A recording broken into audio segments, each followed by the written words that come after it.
එක පටන් ගමුනේ. හරි මලික් පටන් ගමු. right. අපි LKS 7 වලින් පටන් ගමු.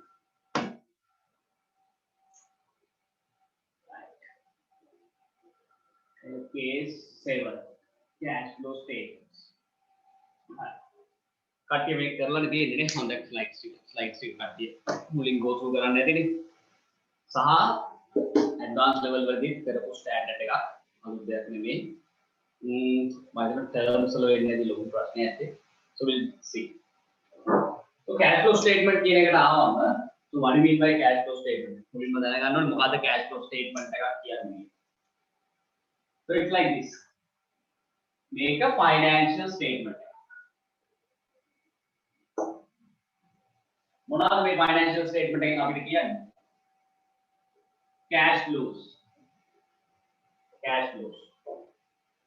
මොන කාලෙට? For a given period.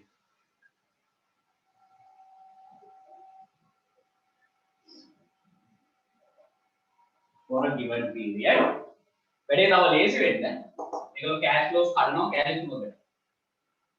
Classifying under 3. මොනවාද මේ? Operating activities, investing activities, financing activities. Clear? फिर මේක තමයි ඔයගොල්ලෝ cash flow statement වල definition එක. මොකද්ද? It's a financial statement. Talks about cash flows for a given period, classifying under operating activities, investing activities, and financing activities. Clear? ඇයි මේකට financial statement එකක් කියන්නේ? මොනවාද financial statement components මොනවාද? कथा करता है financial statement components हमें what are the components? Income statement, balance sheet, that is statement of financial position, changes in equity, cash flows, notes and accounting policies. Clear? cash flow sorry financial statement components කියන එක ඇතුලේ cash flow කියන එක නා ඉන්න නිසා තමයි අපි කියන්නේ මෙයාට it's a financial statement. හරිද? ඔන්න එයාව අපි clarify කරගන්නවා. It's a financial statement. එක financial statement එක. ඒතර මේ financial statement එකෙන් මොකද්ද කරන්නේ? එක financial statements හදන්න අපි එක එක දෙයකට මෙයාගේ objective එක මොකක්ද? show the cash flows. ඒකේ මුදල් ප්‍රවාහය පෙන්වන්න තමයි අපි මේක හදන්නේ. cash flows. සල්ලි ආවේ කොහොමද ගියේ කොහොමද? එහෙනම් cash flows කියන්නේ මොකක්ද? in and out. in and out. අතුලට ආපු විදිය කොහොමද? ගියේ විදිය කොහොමද? මොනවද? in and out of cash and cash equivalent. හරි මොනවද ඩවුට්ස් එක cash flow statement කියන්නේ financial statement එකක්. ඒතර මේ financial statement එකේ පෙන්නන්නේ මොනවද අපිට? cash flows. සල්ලි ආපු ගිය මුදල් ප්‍රවාහය. ඒතර මුදල් ප්‍රවාහය කියන්නේ මොකද්ද? in and out. අතුලට එන සහ එළියට යන. සල්ලි මොනවද? cash මුදල් මුදල් වලට සමානයි. සම්මිය මොනවද කියලා පස්සේ බලමු. clear? එතකොට මෙන්න මේ cash flow එක අපි ස්පෙસિෆයි කරනකොට මොන පීරියඩ් එකටද කියලා ස්පෙસિෆයි කරන්න. for a given period. ඒ කියන්නේ අපි cash flow එක හදනකොට පොඩි කාලේ දාන්න දිනෙන් අවසන් වසර සඳහා clear for the period ending this නැතු balance sheet එකක් වගේ asset කියලා දාන්නේ නැහැ යම් කිසි කාල මොකද්ද කාල පරිච්ඡේදයක තමයි අපි මේක හදන්නේ clear for a given period එයින් තමයි period එක mention කරන්නේ ඊට පස්සේ මෙන්න මේ in and out cash flow in and out එක අපි වැඩේ ලේසි වෙන්න එයාලා මොනකට ගන්න operating activities investing activities and financing activities ඇයි අපි කියනවානේ අපේ financial statements වල main objective එක මොකක්ද financial statement readers ලාට ඒගොල්ලන්ගේ economic decisions ගන්න ඕන වෙන information දෙන්න තමයි අපේ main objective එක clear එතකොට අපේ financial statement බලන එක්කෙනෙක්ට බොහොම පැහැදිලිව බලා ගන්න පුළුවන් අපේ මෙහෙයුම් ක්‍රියාකාරකම් වලින්. ඒ කියන්නේ අපේ main business activity එකේ කොච්චර සල්ලි ආවද කියලා. ඊට පස්සේ ආයෝජන ක්‍රියාකාරකම් වලින් investing activities වලින් කොච්චර සල්ලි ආවද කියලා. financing activities වලින් මූල්‍ය කටයුතු වලින් කොච්චර සල්ලි ආවද කියාද කියන ඒවා ටික අපිට පුළුවන් මේ financial statement එක බලලා idea එකක් ගන්න. හරිද? එතකොට දැන් මම මේ කිව්ව finance cash flow statement එක. ඔයගොල්ලෝ මීට වඩා ලේසි විදිහට O level වල ඉඳන් මේක නෙමෙයි. හැබැයි මේකට සමාන දෙයක් පොඩි කාලේ ඉඳන් හදනවා. මොකද්ද? මොකද්ද? cash book. ඒ කියන්නේ ඔයාගේ මුදල් පොතේ සාරාංශයක් තමයි cash flow statement එක. පැහැදිලිද? ඔයා මේ මුදල් පොතම තමයි මනුස්සයෙක් දෙන්නේ මෙන්න බලන්න මෙන්න මේවා තමයි අපිට සල්ලි ගියපු සල්ලි මොන වැන්දාර මොන වැන්ද ගියේ මුදල් පොතේ ඔහොම දේවල් නැහැ මුදල් පොතේ ඩේට් එක දැම්ම අද විතරක් විතරක් ගියා ඕක විතරයි තියෙන්නේ එතකොට කාට හරි මොන හරි ඉකනොමික් ඩිසිෂන් එකක් ගන්න ආර්ථිකමය තීරණයක් ගන්නකොට මේක බල එයාට රිපෝට් හදාගෙන හරි කරදරයි එහෙම නැහැ මේ කැෂ් බුක් එකම අපි සමරයිස් කරනවා එක ස්ටේට්මන්ට් එකකට ඒකට අපි කියනවා cash flow statement කියලා. ඒක දුන්නාම ඔය වැඩේ හරි ලේසි එක කරගන්න. පැහැදිලිද? හරි. එතන අපි බලමු ඉතුරු definitions ටික. හරි මේක ඔකේ financial statement හරි. cash flows කියන්නේ මොනවද කියලා අහුවොත් what do you mean by cash flows? Cash flows means in and out of cash and cash equivalent. clear? අපි බලමු cash කියන්නේ මොකක්ද? මොකද්ද cash කියන්නේ? Cash in hand අපේ වින්සන්ලි and cash at bank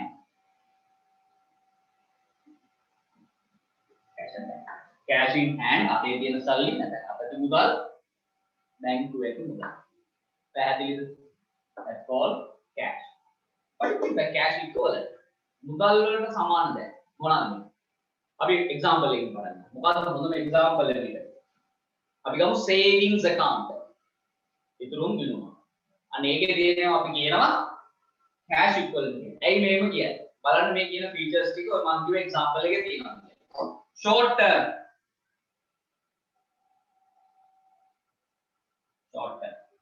කෙටි කාලය. readily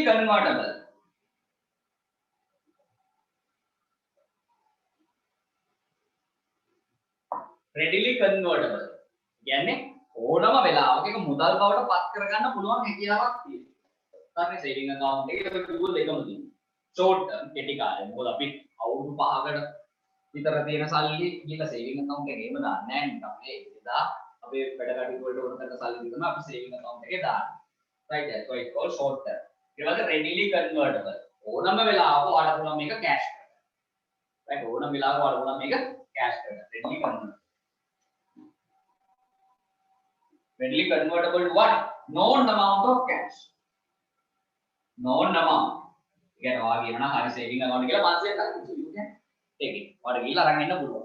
ඒතර මෙන්න මේ conversion එකේදී මෙන්න මේ විදිහට convert කරද්දී you will have what is insignificant risk. Insignificant risk. Clear? ATM එකෙන් ගිහලා සල්ලි ගත්තම කීයක් කැපෙනවද? රුපියල් 5යි. ඔයා එක ලක්ෂයක් ගත්තත් එකයි.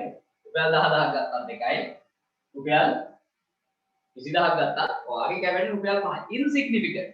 ඒ loss එක ඇත්තටම insignificant. ඒ conversion එකේ ගොඩ වෙන loss එක insignificant. ඒකයි අපි එකට කියන්නේ insignificant risk. clear? එහෙනම් cash equivalent කියන්නේ මොකක්ද කියලා අහුවොත් මම දැන් definition අහනවාද කියලා. හරි අහුවොත් කොහොමද කියන්නේ? the short term readily convertible for known amount of cash. ඒ කියන්නේ අපිට හරියටම කියනවා මම මෙන්න මේ ගානක් තමයි convert වෙන්නේ. ඒ conversion එකේදී අපිට තියෙන්නේ ඇත්තටම insignificant risk. Insignificant risk. ඒ කියන්නේ ඒක දැනෙන්නවත් නැතිද? clearද? ඒක තමයි අපිට cash equivalent වලට දෙන්නේ. right. ඊට පස්සේ මේක හරිය මෙයා හරිය cash flow හරිය. operating activity, investing activity, financing activity. හරි. මෙයා කතා කරන ගමන් මේ බලමු. investing activity කියන්නේ මොකක්ද? මොකද කරන්නේ? investing activity කියන්නේ මොකක්ද? investment කරන පොඩි කාලේ අපි කියන ආයෝජන ක්‍රියාකාරකම්නේ. මොකක්ද investing activity කියන්නේ? ඔයාගේ long term assets. ගන්න ගියපු සල්ලි එහෙම නැත්නම් විකුණාපු සල්ලි. ඒක තමයි අපි කියන්නේ මොකක්ද කියලා. investment activities කියලා. clearද? ඒක පැහැදිලිද? මොනවද? cash flows from acquisition or disposal of long term assets. clear? That's a long term investments, long term assets and other investments. clear? මොනවද? acquisition again අපි දන්නවා acquisition or disposal. මිලට ගැනීම නැත්නම් විකුණනවා. cash flows from acquisition and disposal of what? Long term assets. Long term assets. Long term assets or investments. එහෙම නැත්නම් investments. හැබැයි මෙන්න මෙතනදී පොඩක් පරිස්සම් වෙන්න ඕනේ. මේ investments කිව්වම ඒ investments cash equivalent වල ඒවා වෙන්න බෑ. ඒ මොකද ඒ කිව්වේ? දැන් උදාහරණයක් ගන්න. අපි හිතමු treasury bills. වාගාව තියෙන treasury bills නැත්නම් treasury bonds. treasury bills විකුණුවා. කියන්නේ redeem කරගන්න. එතකොට treasury bill කියන එක 3 months වගේ නා. අපි ඒක classify කරන්නේ investments විදියට නෙමෙයි. මොකක් විදියටද? cash equivalent විදියට. අන්න එතකොට ඒ treasury bill ටික විකුණලා නැත්නම් නිදහස් කරගෙන ආවට හම්බ වෙන සල්ලි classify කරන්න බෑ මොකක් විදියටද? investing activity එකක් විදියට. පැහැදිලිද? ප්‍රශ්න තියෙනවද? clear? ඔයාට බෑ ඒක classify කරන්න මොකක් කියලාද? investing activity එක. ඇයි? එයා cash equivalent කියන definition එක තමයි එයා යන්නේ. clearද නැද්ද? හරි. එතකොට එයා investing activity එක හරියි. ඊට පස්සේ financing. මොකද්ද financing activity? financing activity එකක් කියලා කියන්නේ ඔයාගේ equity වල. එහෙම නැත්නම් borrowings වල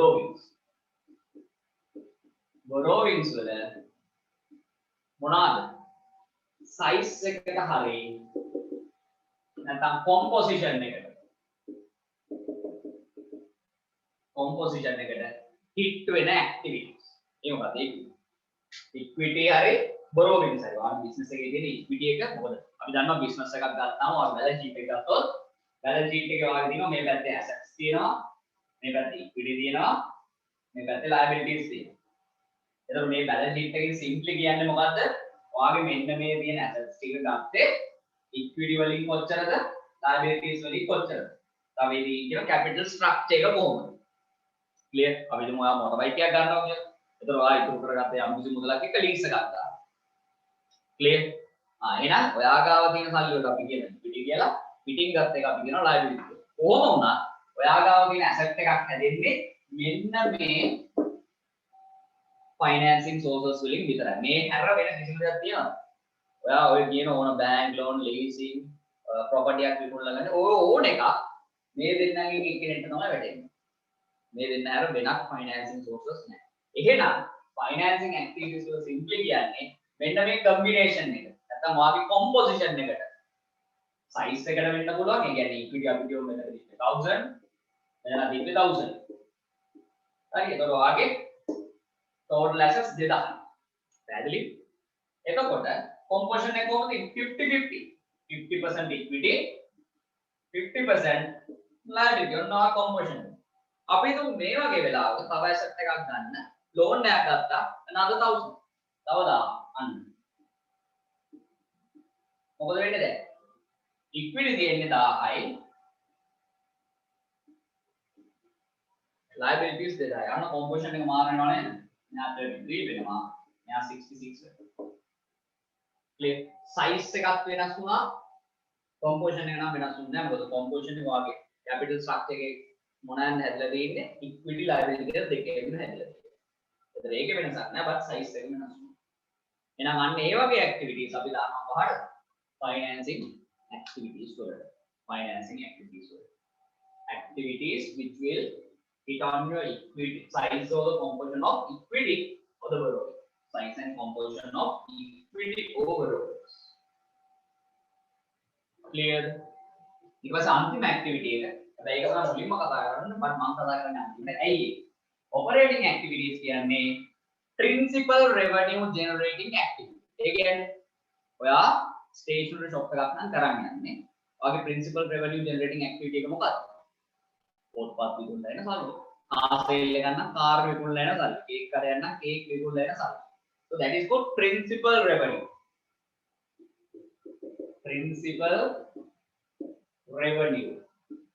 principal revenue generating activity plus any other activity which cannot be classified under investing or finance clear any other activity that cannot be classified under investing or finance ඔන්නෝකට තමයි අපි කියන්නේ operating activities කියලා ඔච්චරයි නේද ඔගේ definition තියෙන ඔයගොල්ලන්ගේ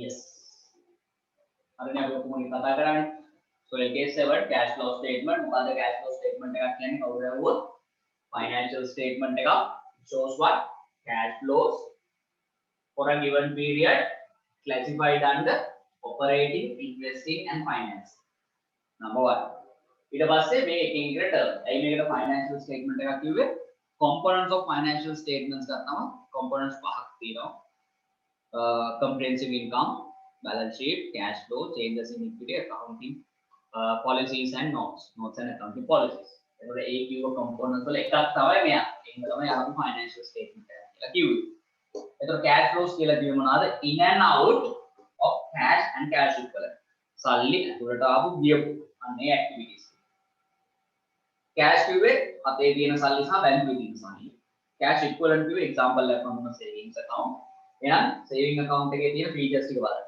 short term agree readily convertible yes ඔයාලා ඕනම වෙලාවක කියන වෙලාවට convert කර ගන්න පුළුවන් to known amount of cash ඔයාලා ඕන ගන්න පුළුවන්. ඒතර ඒ සැක conversion ඔයාගේ value එක අඩු වෙන්නේ very insignificant amount එක. කියන්නේ නැති වෙන්නේ බොහොම චූටි ප්‍රමාණයක්. clear ඊට පස්සේ අපි activities තුන බැලුවා. ඒ activities තුන main activity එකක් බැලුවේ investing activity. ඒ කිව්වේ long term assets නැත්නම් investments විකුණලා හරි ගත්තම හරින සල්ලි වල cash flow. ඒක cash flow.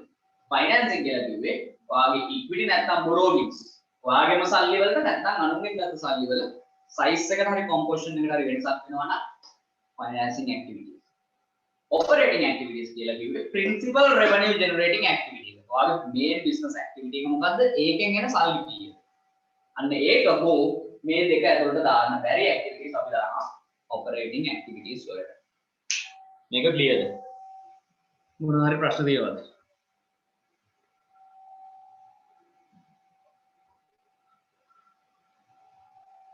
किसी प्रश्न नहीं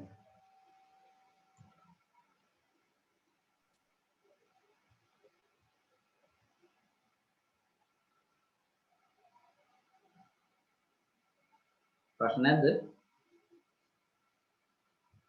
නැත්නම් කට්ටිය ලොග් වෙලා නිකන් ඉන්නවා මට ක්ලියර් නෑ මොකද කිව්වේ प्रश्न है सर අවුලක් නැහැ. ස්ක්‍රීන් එක ෂෙයා කරන්න පුළුවන්ද? නමෝද ඉන්නවද?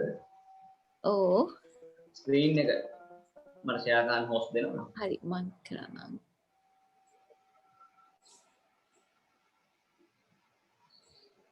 හරි okay. හරි. හරි. මොනවාරි ප්‍රශ්නයක් තිබ්බොත් කියන්න බැයි නම් chat box එකේ දාන්න. හරි මේ තියෙන්නේ මම හිතන්නේ ඔයගලන්ගේ slides ටික.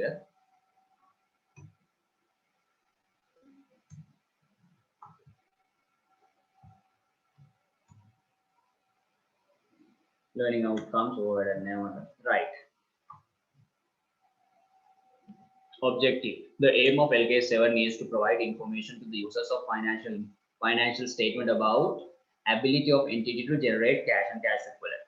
අපි ඒවට පොඩ්ඩක් definitions සහ මේකේ තියෙන මොනවාද කියලා content කතා කරලා ඉවර වෙලා ඊට පස්සේ බලමු ඇයි මේ cash flow statement එක financial statement එකක් එක්ක අපි එළියට දාන්නේ. මේක නැතුව දාන්න බැරි ඇයි? අපි ඒක බලමු ඊට පස්සේ.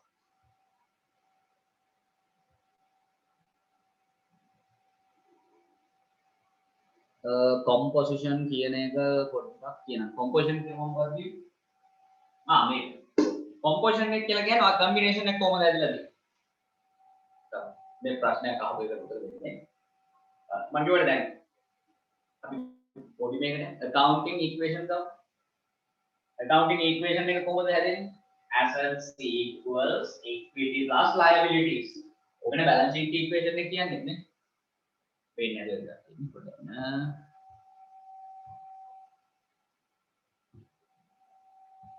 හරි. මේකනේ accounting equation කරන ඕලෙවල් කාලේ නම් ඉගෙන ගන්න. හරි. මේකම තමයි balance sheet equation එක කියලා කියන්නේ. හරිද? ඕලෝ බලන්න ඔයාලා balance sheet එක ගත්තම balance sheet එකේ තියෙන assets වලටයි හැම වෙලාවෙම equity and liability side එක සමාන වෙන්නේ. මොකද ඒකට හේතුව තමයි එකක් තමයි මේ accounting equation එක. ඒකෙන් කියන්නේ මොකද්ද? ඔයා ගාව තියෙන assets ගන්න ඔයාට කොහෙන්ද සල්ලි හම්බුනේ? That's called the composition. පැහැදිලි. ඇදිලා තියෙන්නේ මොකෙන්ද? clear? ඔයාගේ assets ටික ගන්න ඕන කරන funds ඇදිලා තියෙන්නේ equity වලින් කොච්චරද? liability වලින් කොච්චරද? කියන්නේ ಜಾති මොනවද? equity සමහර ඒවා තියෙනවා equity විතරයි. සමහර ඒවා equity plus liability. සමහර ඒවා liability විතරයි. That's called the composition. size එක කියලා කියන්නේ මේක කොච්චර percentage එකද? මේක 60%, මේක 40%. clear? ඒතර ඔයාගේ capital structure එකේ composition එක ගත්තොත් equity තියෙනවා liability. සමහර ඒවා equity විතරයි. සමහර ඒවා liability විතරයි. ගොඩක් වෙලාවට combination එකෙන් එන්නේ. ඔක තමයි composition. size එක කියන්නේ percentage එකක් විදිහට. මෙයා කොච්චර percentage එකක්ද total composition එකේ? මෙයා කොච්චර percentage එකක්ද total composition. ඒක clear ද නැද්ද?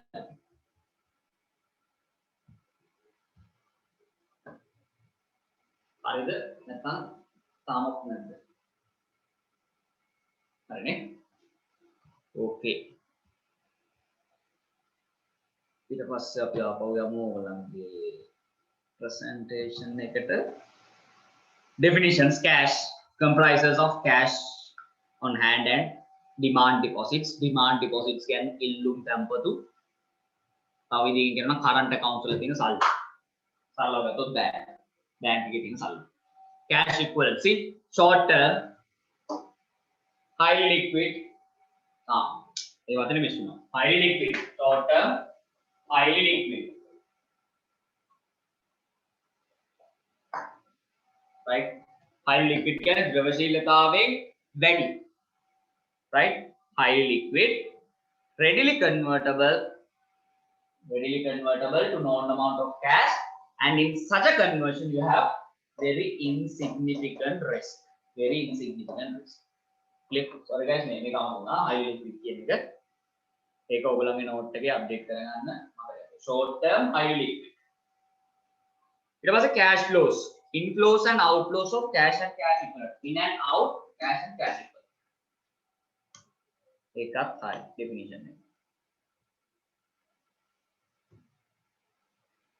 ඊට පස්සේ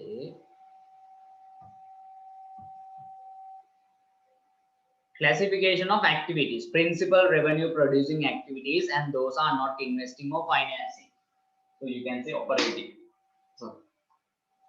activities. Number 2 are the acquisition and disposal of non-current assets and other investments not included in cash equivalent. acquisition, disposal, long-term assets and investments not included in cash equivalent. Say investing activities. Investing activities. Last one, activities that result in changes in the size and composition. Size and composition of what? Equity or borrowings. Equity or borrowings. That is financing activities. It was operating activities. Take a company වෙනස් වෙනවා but මේ වගේ list මතක තියාගන්න එපා. Right, operating activities ගත්තම business එකේ nature එක බලලා use පුළුවන් වෙන්න ඕනේ. මේවා තමයි operating activities. Stationery shop එක කාර් එකක් විකුණුපු එක ඉන්න සල්ලි operating activity එකක් වෙන්න පුළුවන්. එහෙම වෙන්න බෑ. Clear? මොකද ඒක නෙමෙයි යාගේ principal revenue generating activity. එහෙනම් පොත්පත් විකුණලා යන සල්ලි තමයි යාගේ principal revenue generating activity එක වෙන්නේ. ඒතර කඩේ සේවකයෙක් ඉන්නවා නම් එයාට පඩියක් ගෙවුවා නම් ඒක මොකක් වෙන්න ඕනද? operating activity එකක් වෙන්න ඕන. ඒතර හැම වෙලාවෙම main operation එකට ඕන කරන නැත්නම් main operation එක නිසා ඇති වෙන revenues තමයි අපි operating activities විදිහට classify කරන්නේ. හරිද? මේ guideline එක මතක තියාගන්න. මොකද අනිත් දේ තමයි ඉතින් ඔයගොල්ලෝ standards පාඩම් කරනකොට standards වල වැදගත්ම දේ ඒක. clear? standards වලින් මාව guide කරන එක කරන්නේ. එහෙම නැතුව operating activities කියලා list එකක් පොළොව දාගන්නවා. investing කියලා list එකක් දාගන්නවා. එහෙම නෙමෙයි. මේ definition එක නැතුව දෙන්නේ කටපාඩම් කරන්න නෙමෙයි. මේ definition එක දෙන්නේ මෙන්න මේ criteria ටික දිනනවා නම් මේක මේ විදිහට classify කරනවා. ඔයා තමයි කියන්න ඕනේ. මම list එකක් දුන්නොත් මෙන්න මේ activities කියලා ඔයා දාලා බලන්න මේ කියන එක. දේවල් තියෙනවාද ඒකද? මේ කියන features තියෙන එක අනුව classify කරන්න. ඕනම standard එකක ඔන්න ඔය දේ තමයි බලන්නේ. clear නැතු මේ standards වල කියන්නේ පොත්පත් විකුණලා යන සල්ලි operating දාන්න. එහෙනම් කවදාකවත් standards වල කියන්නේ standards වල තනිකරම වාට දෙන්නේ guideline එක. මේ විදියට ආවොත් මෙහෙම කරන්න. ඒතර ඔයා දැනගන්න ඕනේ කොහොමද ඒක කරන්නේ. clear? ඒක number 1. ඒතර operating activities ආඩ examples ටිකක් දීලා තියෙනවා. නිකන් කියවලා idea එකක් ගන්න. ඊට පස්සේ investing එකම දේ ඉස්සෙල්ලා කිව්වා වගේම cash payments to acquire shares and debentures එකපාරට එක්කෙනෙක් බලන්න පුළුවන් වෙන debentures ගත්ත එකක් මේක ඇතුලේ තියෙනවනේ. debentures ගත්ත එක investment එකක් නේ.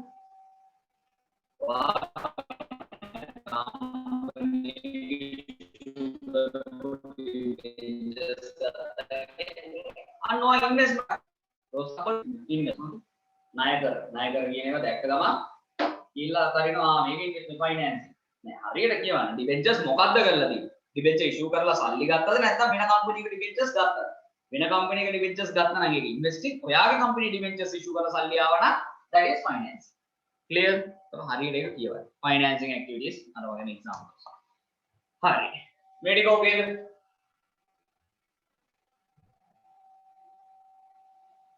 මේ ටිකේ මොනවා හරි තියෙනවද ප්‍රශ්න අපිට මම මේක මකන්නද නැත්නම් තාම ලියාගන්නවද මකන්න ලියාගන්න දැන් ස්ක්‍රීන්ෂොට් එක ගන්න.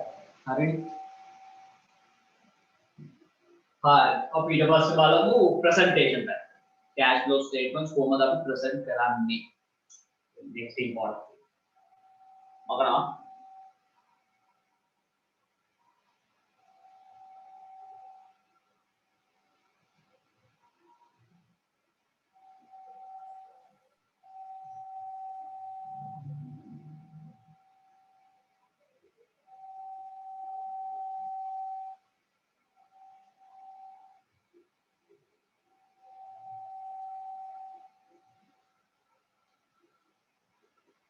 right cash flow statements ගත්තාම standard එකේ කියනවා මේ cash flow statement එක අපිට present කරන්න පුළුවන් විදි දෙකක් තියෙනවා එකක් තමයි direct method අනිත් එක තමයි indirect method මේවා දන්නවනේ direct method indirect method එතකොට direct method එකට කියයි indirect method එකට කියයි කියලා ඔයා පෙන්නන activities වල කිසි වෙනසක් නැහැ. එකම activities ටික තමයි පෙන්නන්නේ. මොනවද? operating activities, investing activities and financing activities. ඒක direct උනත් එකයි, indirect උනත් එකයි.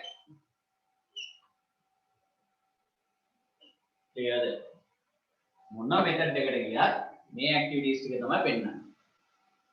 හැබැයි මේ මෙතඩ්ස් දෙකේ වෙනස කොහෙන්ද එන්නේ? direct ගියත් indirect ගියත් ඔයාගේ investing activities පෙන්නන විදිය එකම විදිය. financing activities පෙන්නන විදිය එකම. හැබැයි operating activities පෙන්නන විදිය වෙනස්. මෙතනින් තමයි ඔයාගේ presentation එක වෙනස් වෙන්නේ. ඒ අනුව තමයි ඔයා කියන්නේ මේක direct method එකට present කරලා තියෙන්නේ, මේක indirect method එකට present කරලා තියෙන්නේ. එතකොට company එකකට පුළුවන් ඕනනම් direct යන්න, ඕනනම් indirect යන්න. එතකොට direct ද indirect ද කියලා ඒගොල්ලෝ decide කරන එක ඒගොල්ලන්ගේ මොකද්ද? accounting policy එකක්. මේක අපේ ඊළඟ standard එක. ඔයා direct විදියටද cash flows හදන්නේ නැත්නම් indirect විදියටද හදන්නේ කියන එක company එකේ policy එක. accounting policy එක. ඒගොල්ලන් decide කරන්න පුළුවන් කොහොමද හදන්න ඕනේ කියන එක. clear? right. එතකොට සාමාන්‍යයෙන් ඕගොල්ලන්ට question එකක් දුන්නොත් දැන් ගොඩක් වෙලාවට හරි direct දෙන ඕනම question එකක් ගොඩක් වෙලාවට මම මේ කතා කරන්නේ example ප්‍රශ්නය. ගොඩක් වෙලාවට ඔයාලට දෙන question එක අරගෙන direct විදියට හදන්න දෙන questions බහුතරයක් indirect විදියට හදන්න පුළුවන්. කියන්නේ direct එකට ගාන හදන්න පුළුවන් නම් ඒ information ටික use කරලා අපිට අනිවාර්යෙන් indirect විදියට හදන්න පුළුවන්. හැබැයි ඒගොල්ලෝ question එකක් දුන්නොත් specifically indirect විදියටම කරන්න කියලා. අන්න ඒ වගේ questions ගොඩක් වෙලාවට direct විදියට හදන්න බෑ. direct විදියට හදන්න බෑ. ඒක නිකන් ඔයගොල්ලෝගේ ඔළුවේ තියාගන්න. එතකොට හරියට. එතකොට අපිට එකක් මෙයා තමයි හොඳ. මෙයාව පුරුදු කරගන්න. නැත්නම් මෙයා තමයි හොඳ. ඕන ගානක් හදන්නකොට මෙයාව පුරුදු. එහෙම එකක් නෑ. දෙකේම idea එක දැනගන්න. කොහොමද හදන්නේ කියන්නේ. මේක අපි practically ගත්තොත් practically ගොඩක් වෙලාවට ගොඩක්ම companies use කරන්නේ indirect විදිහට මොකද මේක හරි ලේසි හදන්න. right? හරිද? මමත් personally කියන්නේ indirect හදන්න මොකද ඒකෙන් හදන විදිය හරි ලේසි. මේකට ගියාම ටිකක් workings වැඩි. මේක ටිකක් workings වැඩි. clear? එතකොට මෙන්න මේ difference එක අර මොන method එකකට ගියත් වෙන difference එකක් නැහැ අපිට කියන්න. clear? එතකොට මෙයාගේ එකේදී වෙන්නේ මේන්ගේ operating activity එක ගත්තොත් line by line කියාගෙන යනවා. ඔයාගේ stock එක විකුණලා කොච්චර සල්ලි හම්බුණාද? debtors line කොච්චර සල්ලි හම්බුණාද? suppliers වලට කොච්චර ගෙවුවද? employees වලට කොච්චර ගෙවුවද? rent කොච්චර ගෙවුවද? අන්න ඒවා line by line පෙන්නනවා. හැබැයි මෙතනදී එහෙම නැහැ. මෙයා කෙලින්ම one shot ඔයාගේ income statement එක capture කරගන්න මොකක්ද කියලා. start කරනවා profit before tax. ඔයාගේ cash flow statement එකේ operating activities කියලා ලියලා underline කරලා මුලින්ම ලියන්නේ profit before tax. එතනට දාලා ඒ figure එක කියනවා කෙලින්ම cash flow එකට. ඒකෙන් mean වෙන්නේ මොකද්ද? ඔයා මුළු income statement එකම එක figure එකකින් capture කරා කියලා. එක figure එකකින් මුළු income statement එකම capture කරා කියලා තමයි ඒකෙන් කියන්නේ. clear? හරි. ඔය දෙක තමයි අපිට තියෙන presentation. අපි ආපහු යමු ඔයගොල්ලන්ගේ එකට. direct method. Disclose major classes of gross cash receipts and gross cash payments. Okay, indirect. එහෙම definition එකක් නැහැ. මම මතක තියාගන්න එහෙම එකක් නැහැ. ඔයගොල්ලන්ගේ reference එකට මේ විදිහට දීලා තියෙන්නේ. Net profit or loss is adjusted for the effects of transactions of non-cash nature and income. blah blah ඔය ටික කියවගන්න. හරි. ඊට පස්සේ මොකක්ද දෙන්නේ අපිට? ඔන්න direct method එකට ගියොත් ඔන්න ඔය විදිහට තමයි ඔයාගේ මොකක් හැදෙන්නේ? operating activities වල presentation එක එන්නේ. cash receipts from customers කීයද? cash paid to suppliers and employees කීයද? operations වලින් ආපු ගාන ඔයාට එනවා. ඊට පස්සේ interest paid, income tax paid අපි ගේන්නේ කාටද? direct method අපි ගේන්නේ operating activities වලට. එතකොට කාට හරි ආගියු කරන්න පුළුවන් මේ interest paid කියන එක අපි කරන්නේ loans හරි debentures හරි ඔන්න ඔය වගේ දෙයකට. lease එකකට ගත්තා නම් ඔන්න ඕවට interest ගෙවන්නේ. එතකොට ඒක financing activity related. ඇයි ඒව මේ operating activity එකක් ඇතුළට ගෙනල්ලා දෙන්නේ? මොකක්ද reason එක? ඒකට reason එක තමයි ඒ argument එක 100% valid and reasonable argument. ඇයි? ඒක ඕන එක්කෙනෙක්ට තේරෙනවා. ඔව් මේක loans ගත්ත.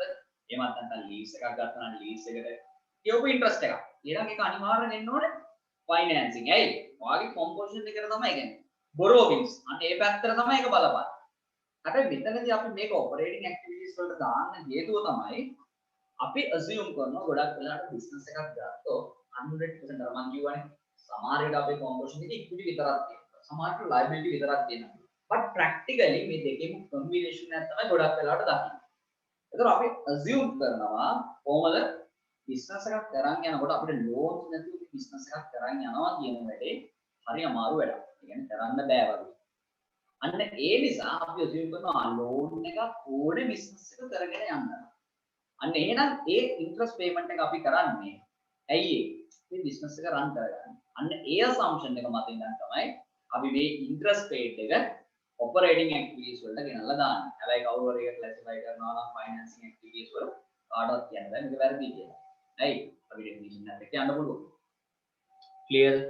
මොකද අපි debentures වල debentures lease ඕනේ interest එක අපි දාන්නේ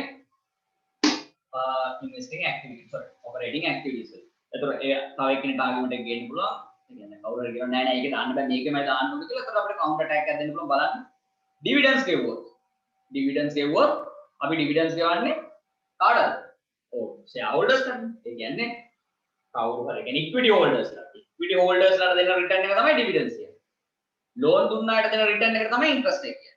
අන්න equity යට ගෙවපු return එක financing activity වල දාලා loan දුන්න එක return එක ගේනවා කාටද? operating activities වල. පැහැදිලිද? කොහොමද වෙන්නේ ඔයාගේ presentation එකේ? එතකොට අපි interest rate එක operating activities ඇතුළට ගේන්න ප්‍රධානම හේතුව අර මම කිව්ව assumption. business එකක් අපිට run කරන්න බෑ මොකක් නැතුවද?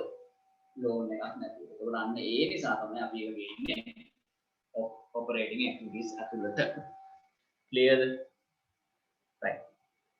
ඊට පස්සේ අපිට activity එකක් තියෙනවා. ඊට පස්සේ indirect method එක profit before tax. අර මම කිව්ව profit before tax වලින් පටන් ගන්නවා. ඊට පස්සේ non cash and classification changes ටික කරනවා adjustments යනතේ. there's a working capital changes, then you can arrive operating activities. there's a disclosure requirement කියන්නේ ඕනම standard එකක් ගත්තොත් ඒ standard එකේ කියන මෙන්න මේ දේවල් disclose කරන්න financial statements එක. ඇයි ඒ? හැම වෙලාවෙම objective මතකනේ. financial statements වල main objective එක තමයි කාටද? financial statement readers ලට ඒගොල්ලන්ට ඕන කරන decisions නැත්නම් ඒගොල්ලන්ගේ economic decisions ගන්න උවමනා වෙන නැත්නම් උදව් වෙන ඔක්කොම information දෙන්න. so that is the main objective. මේකට තමයි මේ හැම එකටම disclosure requirement එක ගේන්න. බලන්න separate disclosure is required for cash flows arising from operating, investing and financing. ඉතින් මේක තමයි disclose කරලා cash flows received and paid for interest and dividends shall be presented separately. කොච්චර interest ගෙවුවද කොච්චර dividends pay කරාද? Any significant amount of cash and cash equivalent held by the entity which are not available to use shall be disclosed. Again, සමහර කියන restricted cash කියලා. again අපි bank guarantees එහෙම දෙන්නේ. සමහර companies වල තියෙනවා ඒගොල්ලෝ මොකක් හරි වැඩක් බාරගත්තාම ඒක bank guarantee එකක් දෙනවා. ඇයි ඒ? හදිසියේ අපි ගමු agency එකක් කියලා. මම agency එකක් කරන් යනවා මං ගාව දෙන stock එක මම ඔයාට දෙනවා විකුණලා දෙන්න. ඔයා තමයි මගේ agent. clear? sorry මම තමයි company එක මම මගේ ගාව තියෙන goods ටික මම ඔයාට දෙනවා. ඔයා මගේ agent. ඒතර ඔයා මගේ goods ටික අතර පැනලා කිව්ව මට loss එකක්. අන්න ඒ හින්දා මම කියන ඔයාට මොකද්ද? හරි මගේ goods ඔයාට දෙනවනේ. ඒ goods වලට හරියන්න මට bank guarantee එකක් දෙන්න. bank guarantee එකක් දෙන්න. මම ඔයාලට ලක්ෂ 5ක goods දෙනවා නම් ඔයා මට දෙනවා bank guarantee එකක්. bank guarantee එකක් කියලා කියන්නේ මොකද්ද? ඔයා බැංකුවකට ගිහිල්ලා deposit එකක් තියලා බැංකුවට කියනවා මෙන්න මෙයාට bank guarantee එකක් දෙන්න. එතකොට ඔයා goods ටික අරන් පැනලා ගියොත් මම මොකද කරන්නේ? bank guarantee එක මං ගාව තියෙනවා.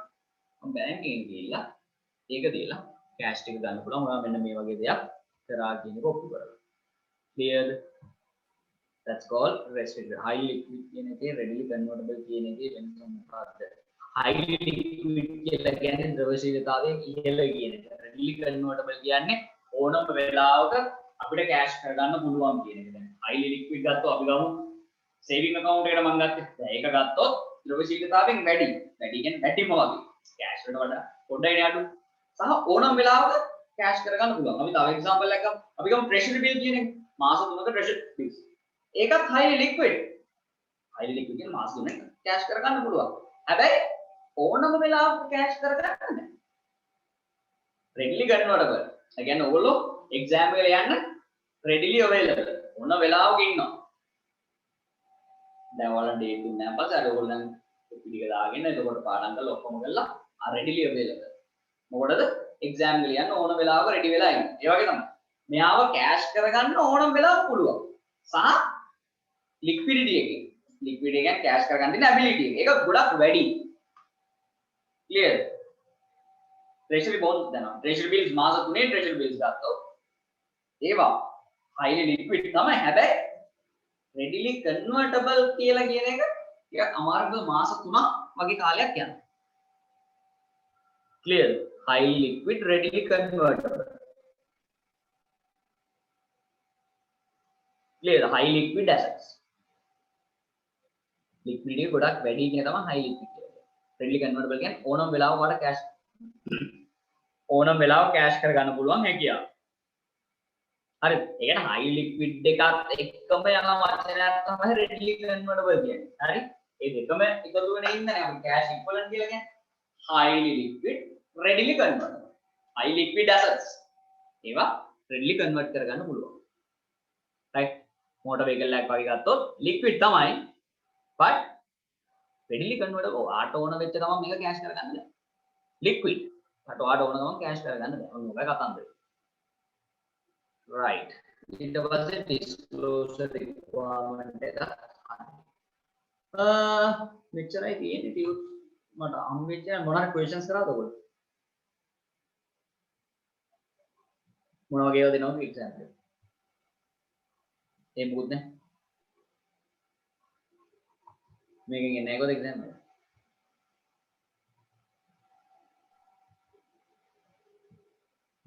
hello exam එකට hints මොකුත් දුන්නේ නැද්ද මේකෙන් මේවා තමයි එන්නේ මේක මේවා බලා ගන්න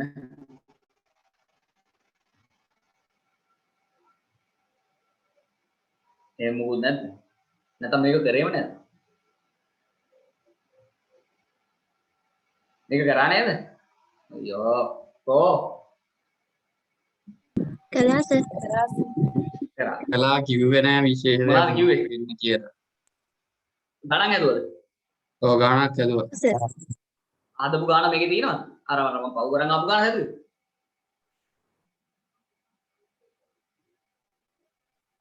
ඒ ගානක් හැදුවා සර් තව ගානක් හැදුවා. ඒ හදපු ගාන මොනවා එකක්ද සම්පූර්ණ ක්වෙස්චන් එකක්ද නැත්නම් නිකන් දැන් මෙතන තියෙන ගාන මේක නිකන් ක්ලාසිෆයි කරගන්නනේ තියෙන්නේ මේක මහලු ගානක් නෙවෙයි මං අහන්නේ බැලන්ස් ෂීට් එකක් ඉන්කම් ස්ටේට්මන්ට් එකක් දීලා ඒකෙන් ඩිෆරන්ස් එක අරගෙන කෑෂ් ෆ්ලෝ එකක් හදන විදියක් කරාද ඔව් සර් එහෙම එකක් කරා. කරා ඔව් සර්. ඒ ක්වෙස්චන් එක තියෙනවද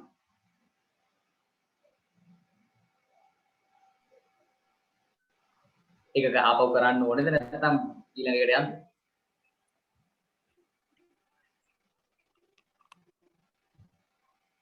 අපි මෙතන තියෙන ටික බලමු දැන් මේකේ මහ ලොකු දෙයක් නෑ ඇත්තටම මේකේ කෑෂ් ෆ්ලෝස් ටික ඔයාලා හදලා දීලා තියෙන ෆිගර් අවුට් කරලානේ තියෙන්නේ ඔයාලා තියෙන්නේ මේ ටික ක්ලාසිෆයි කරගන්න ඔපරේටිං ද ඉන්වෙස්ටිං ද ෆයිනෑන්සිං ද කියන එක හරි අපි බලමු cash received from trade receivables definitely operating activities ඇයි ඔයාගේ customers line හම්බෙච්ච සල්ලි ඒ කියන්නේ operating activities cash sales ඒ කියන්නේ ඔයාගේ goods ඔයා cash වලට විකුණලා ආපු සල්ලි operating proceeds from sale of computers අන්න computers කියන්නේ long term asset එකක් විකුණලා ආපු investing activity එක motor vehicles විකුණලා ආපු ඒවා again investing activity A long term assets විකුණලා interest income from investments අන්න investments වලින් ආපු income එක එහෙනම් definitely investing activity එක proceeds from issue of ordinary shares අන්න share issue එකක් කරලා අන්න equity වලට බලපෑමක් financing activities cost of acquisition of a motor vehicle long term assets acquired investing activities payment made to trade payables අන්න ඔයාගේ suppliers වලට ගෙවලා operating activities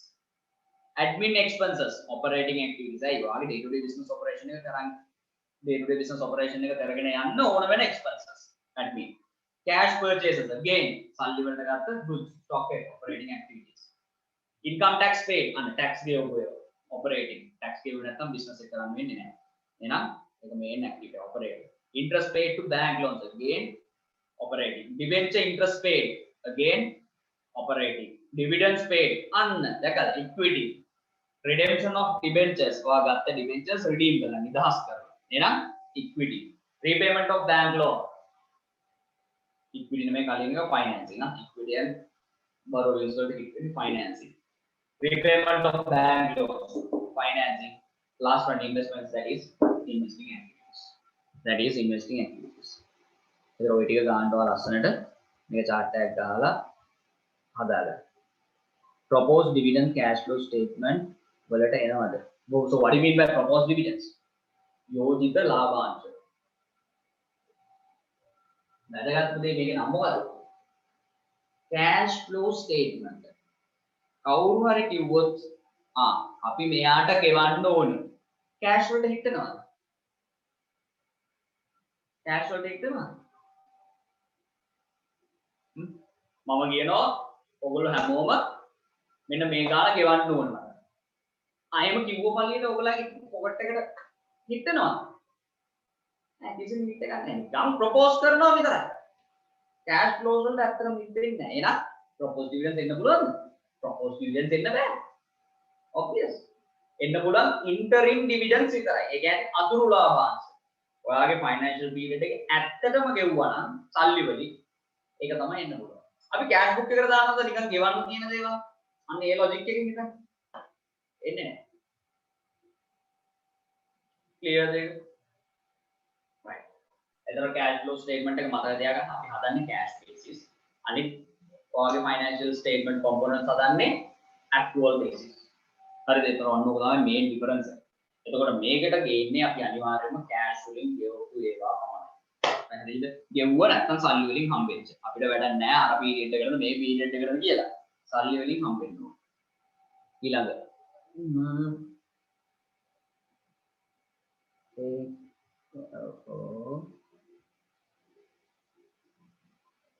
proposed dividends හරියට. ඒ ගාන කරමු. හරි. ඒක කරන්න ගිහින් තව මොනවාද ප්‍රශ්න දෙන කට්ටියගේ ගාන තියනවා නම් ඒක මට නෙමෙයි. Redeemable preference shares share dividends and irredeemable preference share dividends. ගලපන හැටි කියන්න සර්. ඔයාලට dividend preference shares type එක ඔයාලට වැඩක් නැහැ. හරිද? cash flow එකේදී මම කියවනේ හැම වෙලාවෙම ඔයා බලන්න ඕනේ මොකද්ද? ඔයා cash flow statement එකකට හදනකොට බලන්න ඕනේ ඇත්තටම cash වලින් payment එකක් වුණාද නැද්ද? That's it. සල්ලි ආවද ගියාද ඇත්තටම? සල්ලි ආවනම් හරි ගේන්න ඕනේ. සල්ලි ගියා නම් ගේන්න ඕනේ. ඊට පස්සේ අහන ප්‍රශ්න තමයි කොහාටද දාන්නේ? දැන් redeemable preference shares ඕවා මොනවාද? ඔයාගේ equity එකට එමත් නැත්තම් borrowings වලට තමයි hit වෙන්නේ. ඇයි මම එහෙම කිව්වේ? දැන් preference shares අපි පොඩි කාලේ නම් ඉගෙන ගන්නවා මේක equity item එකක්. බටවා තව ටික කාලයක් ඉස්සරහට යනවා නැත්නම් accountancy specialize කරනකොට ඔයගොල්ලෝ ඉගෙන ගනි redeemable preference shares කියන එක equity item එකක් නෙමෙයි. ඒක ඇත්තටම debt item එකක්. debt instrument එකක් විදියට. මම ඒව මෙතන කතා කරන්නේ first years ලා නේද? oh yes. හරි. debt instruments ඔයගොල්ලන්ගේ equity instruments ඒගොල්ලෝ ඔයගොල්ලෝ ඉස්සරහට කතා කරයි accounting specialize කරද්දී දැනටත් අර එල්ලෙල ඉගෙන ගත්තා වගේ හිතාගෙන ඉන්න redeemable preference shares irredeemable preference shares වල ලොකු වෙනසක් නැහැ. redeemable කියන්නේ නිදහස් කරනවා, irredeemable කියන්නේ නිදහස් කරන්නේ නැහැ. හරිද? හැබැයි cash flow එක හදද්දී ඔබ නිදහස් කරත් එකයි නැතත් එකයි. dividends ගෙවුවා නම් cash වලින් gain by financing equity එකක් විදියට ගෙවුවේ නැත්නම් කිසි ප්‍රශ්නයක් නැහැ. cash වලට hit එකක් නෑ. වෙන්නේ නැහැ. equation එක ඕකේද?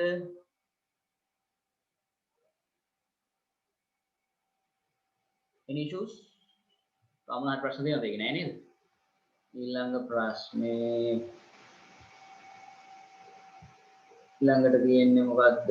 debenture interest එක operating එන්නේ ඇයි? debenture interest නේ ඕනම interest එකක්. අර මම ඉස්සෙල්ලා කිව්වේ ඒක තමයි basic assumption එක. loans නැතුව නැත්නම් debts නැතුව business එකක් කරගෙන යන්න බෑ අපිට. එහෙනම් අපි assume කරන්නේ. අන්න ඒ විදිහට assume කරලා තමයි අපි කරන්නේ. ඒකට ගෙවන interest එක අපි classify කරන්නේ operating activities වල. එතකොට එතනදී අපි මොන interest එක වුණා debentures වලට වේවා lease එකට වේවා loans වලට වේවා ඕනම interest එකක් අපි classify කරන්නේ operating activities විදියට.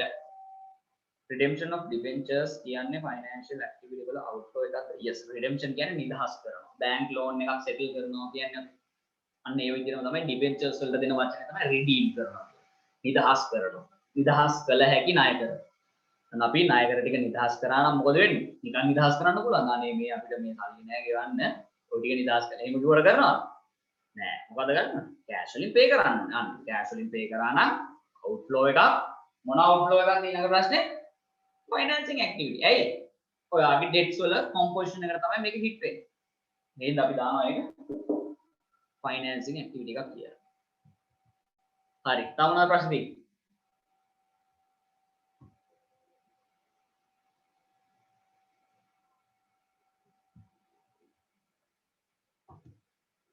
තව ප්‍රශ්න තියෙනවද? තව ප්‍රශ්න ඉවරයි.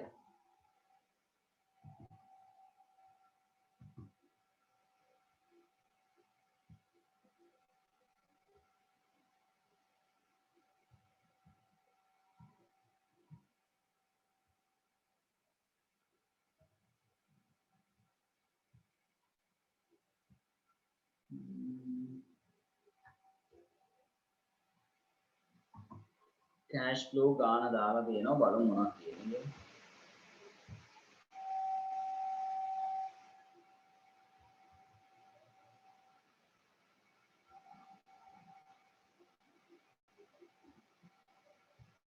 question set එකක් තියෙනවා. එහෙමද? නෑ ඒකයි කියන්නේ. මේකේ මොන question එකද හැදුවේ?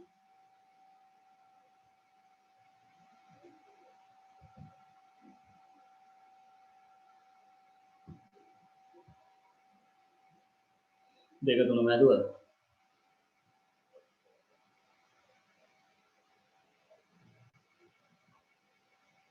ඕකේ. මාත් ඒක තමයි කියන්නේ. cash flows කියන එක ලොකු ඉෂුව එකක් නැති වෙන්නේ නේ. අපි ටයිම් තිබ්බොත් ඒක හදමු.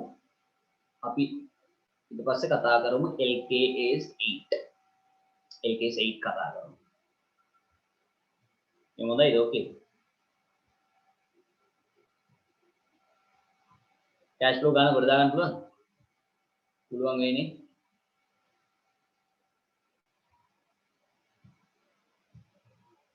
පුළුවන් කියලා හිතමුනේ.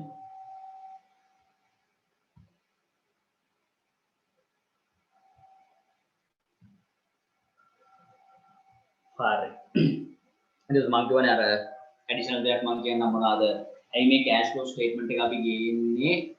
ඔයාගේ income මොනවාද? financial statement set එක ඇතුළට. මොකද්ද reason එක? දැන් දැකලා ඇති නැත්නම් අහලා ඇති ගොඩක් වෙලාවට business වල ඒගොල්ලෝ profit එක මුලවන් තරම් අඩු කරන්න try කරනවා.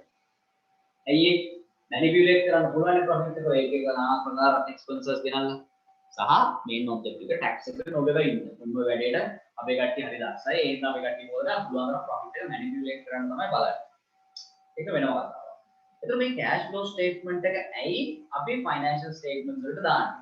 දැන් සමහර companies තියෙනවා මාර විදිහට profit. සෑහෙන profit. හැබැයි cash flow statement එක බැලුවම operating activity එකේ එන figure එක minus figure එකක්. ඒ වගේ business වල ඔයා invest කරන්න කැමතිද? ඔයාගේ මොකද්ද personal opinion එක? ඔයාගේ income statement එකේ super profit after tax එක දිනන billions වලින්. හැබැයි ඔයා cash flow statement එක බලපු ගමන් operating activities වල දින figure එක minus. මොකද්ද මේකෙන් කියන්නේ? ඔයාගේ profits හොඳයි. හරි. ඔයා ලස්සනට perform කරලා තියෙනවා. හැබැයි ඇත්තටම ගත්තොත් business එක run කරගන්න ඕන කරන සල්ලි. ඒ කියන්නේ ඔයා කරන main business activity එකෙන් ඔයාට බෑ business එකට ඕන කරන cash ටික generate කරගන්න. පැහැදිලිද? එහෙනම් මේ business එකෙන් එහෙම වැඩක් තියෙනවා. ඒතර කවුරු හරි කියනවා profit තියෙනවා super. profit කියන එක ඇත්ත. හැබැයි අපි දන්නවා profit හදනකොට කොහොමද profit එක හදන්නේ? non cash items ඕක ඇතුළට දානවා. actual concepts ගේනවා. නේ? මොකද සල්ලි යම් credit sale එකක් කරාම අන්න ඒක revenue එකට වදිනවා. ඊට පස්සේ මොකද වෙන්නේ? profits වැඩි වෙනවා. අපිට profit එක ඕන business එක profit එක වැඩි කරන්න හදන්න පුළුවන්. හැබැයි cash flow එක එහෙම කරන්න පුළුවන්. cash flow එක අපිට එහෙම කරන්න බෑ. ඒක ඇත්තටම ආපු cash in එකයි cash out එකයි තමයි cash flow statement එකේ තියෙන්නේ. ඒතර අපි cash flow statement එකක් ගත්තාම අපි mainly බලන්නේ මේ business එකේ main business activity එකෙන් ප්‍රමාණවත් මුදල් ප්‍රමාණයක් මේගොල්ලෝ generate කරගෙන තියනවා නේද? ඕක නෑ කියන්නේ නැත්නම් ඕක මයිනස් කියලා කියන්නේ අන්න අපිට ප්‍රශ්නයක්. හැබැයි එකකින් අදහස් නැහැ හැමදාම මේක ප්ලස් තියෙන්න ඕනේ කියලා මයිනස් වෙන්න පුළුවන්. ඇයි? කොවිඩ් වගේ සිටුේෂන් එකක් ගත්තොත් රෙවෙනියු එක අඩු වෙන්නේ. ඒ කාලේ රෙවෙනියු එක අඩු වෙන්න පුළුවන්. එක්ස්පෙන්සස් ටික එහෙම තිබෙනවා. ඒකට මයිනස් වෙනවා obvious. හැබැයි ඒක කන්ටිනියස්ලි වෙනවා නම් අන්න ඒ වගේ බිස්නස් එකක් හයි රිස්ක්. පැහැදිලිද? ඔතන main point එක. financial statements බලනකොට බලන්න අනිවාර්යෙන් company එකේ profit තියනවද නැද්ද? තියෙනවා. ඒත් එක්කම බලන්න කොහොමද operating activities cash flow එක කොහොමද? පැහැදිලිද? ඒ තමයි main level බලන දේ. ඊට අමතරව අපි cash flow statement එකෙන් බලනවා මොකක්ද? අපි සල්ලි ඇවිල්ලා තියෙන්නේ මොන නෑද? සල්ලි ගිහිල්ලා තියෙන්නේ මොන areas වලට? නැත්නම් during the year කොහොමද cash generate කරලා? operating activities වලින් කොච්චර cash ගෙනල්ලා තියෙනවද? investing activities වලින් ගෙනල්ලා තියෙනවද? ඒ assets මොනවද සල්ලි අරගෙන තියෙනවද? නැත්නම් ඔයාට ආපු සල්ලි ටික assets ගන්න දාලා තියෙනවද? එහෙම නැත්නම් loans අරගෙන තියෙනවද? share issues කරලා තියෙනවද? ඔන්න ඔය වගේ දේවල් අපි බලනවා. එතකොට අපිට ඒව බේස් කරගෙන පුළුවන් මොනවා කරන්නද? අපිට ફોකස් කරන්න. ඊළඟ පීරියඩ් වල අපිට මෙන්න මේ විදිහට cash tie, මෙන්න මේ වගේ තැන් වලින් out යයි. ඔන්න ඔය වගේ දේවල් කියන්න ඔයාගේ cash flow statement එක ඔයාලට support කරනවා. clearද? ඔන්න ඔය ටික තමයි mainlyම cash flow statement එකේ තියෙන දේවල් highlight කරන්න. මොනවායි ප්‍රශ්න දෙනවද?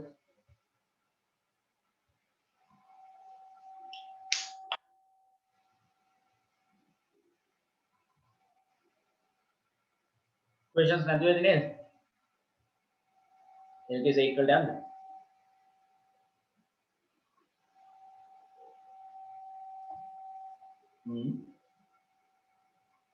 ඕකේ. එතකොට LKS 8 වලට ආවම ඒකේ questions ටිකක් කරාද නැද්ද? questions කරා නම් questions කරේ මම ඉන්නේ share කරන්න මේකද බලන්න ඔයගොල්ලෝ කරපු questions ටික.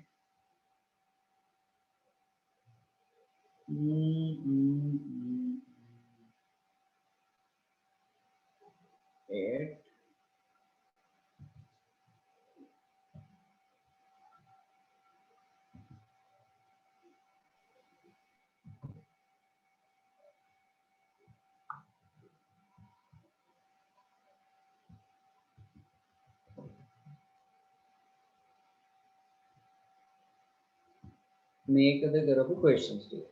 මෙන්න මේකද. screen එක පේනවනේ. මේවද කරපු questions. නැත්නම් වෙන මොන හරි.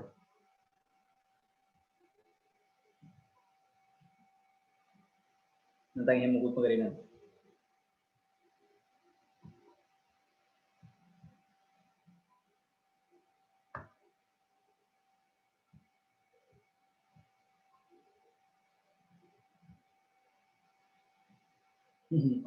වගේද කොහෙද? සාකච්ඡා කරේ නෑ. හරි. සාකච්ඡා කරපු ඒවා තියෙනවද? කරපු questions මොනවාද තියෙනවද? discuss නෑ සර්. homework එකට දුන්නේ. හරි. MCQ madam upload කරා. ඒතර මේ standard එකේ මුකුත්ම questions කරේ නැද්ද? ප්‍රශ්න කරේ නෑ. හරි. ඕකේ. අපිට questions තමයි කරන්න දෙන්නේ. හරි. ඕකේ. questions කරන්න කලින් අපි standard එක බලමු. හරි. ඕකේ. මේක ඕකේනේ. cash flow කතන්දරේ හරිනේ. අපි යමු LKS 8. accounting policies, changes in estimates and errors.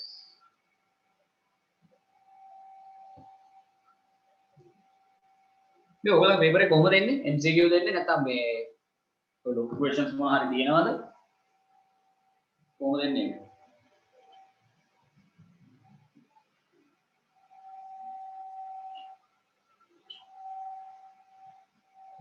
MCQ නෑ. MCQ නෑ. හරි. ඕකේ. මම මුලින් බලමු ස්ටෑන්ඩඩ් එක. LKS 8. LKS 8. මොකද්ද මේක ස්ටෑන්ඩඩ් එක නම? accounting policies. accounting policies. changes in estimates and errors.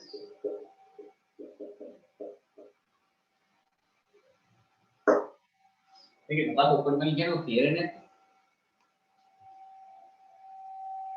ඊට පස්සේ මම හදාගන්න පුළුවන් කොහොමද කරන්නේ මොනවාද මේක තේරෙන්නේ නැත්තේ මොකුත්ම තේරෙන්නේ නැහැ එහෙමද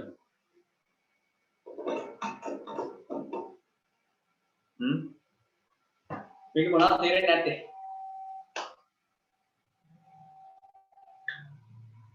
පොලිසිය එකක්ද එස්ටිමේට් එකක්ද කියලා තේරුම් ගන්න අමාරුයි. දැන් ෂෙයා කිරීමේ ක්‍රමය වගේ ගත්තොත් ඒක පොලිසිය එකක්ද එස්ටිමේට් එකක්ද කියලා ඒක තේරුම් ගන්න අමාරුයි. වෙන් කරලා. ඕකේ මේ ටිකනේ. හරි. මේ බලන්න. මම මුලින්ම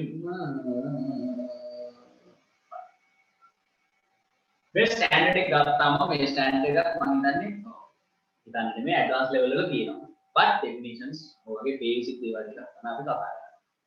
මේ ස්ටෑන්ඩඩ් එක අපිව ගයිඩ් කරනවා accounting policy එකක් නැත්නම් estimate එකක් error එකක් ඔය වගේ දේවල් වල වෙනස්කම් ඇති වුණොත් අපි කොහොමද මේක අපි financial statements වල ගලපන්නේ? කොහොමද අපි financial accounting treatment එක මොකද්ද මේකට? කොහොමද හදන්න ඕනේ? ඔන්න කියන කතාන්තර ටික මේකේ කියනවා. අපි එකින් එකට ගමු. මුලින්ම අපි ගමු accounting policy. accounting policy. accounting policy එකට ට්‍රීට් කරන්න කලින් අපි දැනගන්න ඕනේ accounting policy එකක් කියන්නේ මොකක්ද? මොකද්ද accounting policy එකක් කියන්නේ? කවුරු හරි අහුවොත් accounting policy එකක් කියන්නේ මොකක්ද කියලා say PPBRC. PPBRC. මොනවාද මේ PPBRC කියන්නේ?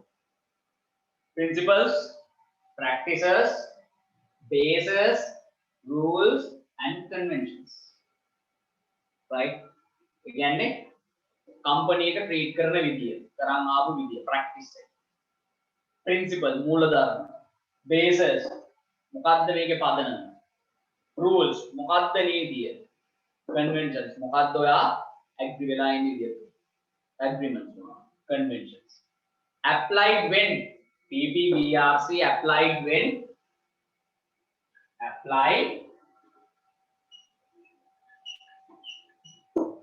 preparing financial statements. ඔයා මූල්‍ය ප්‍රකාශන හදද්දී ඔයා apply කරන PPBRC අපි කියන මොකක් කියලාද? accounting policy කියලා. පැහැදිලිද නැද්ද? clearද නැද්ද? clear sir.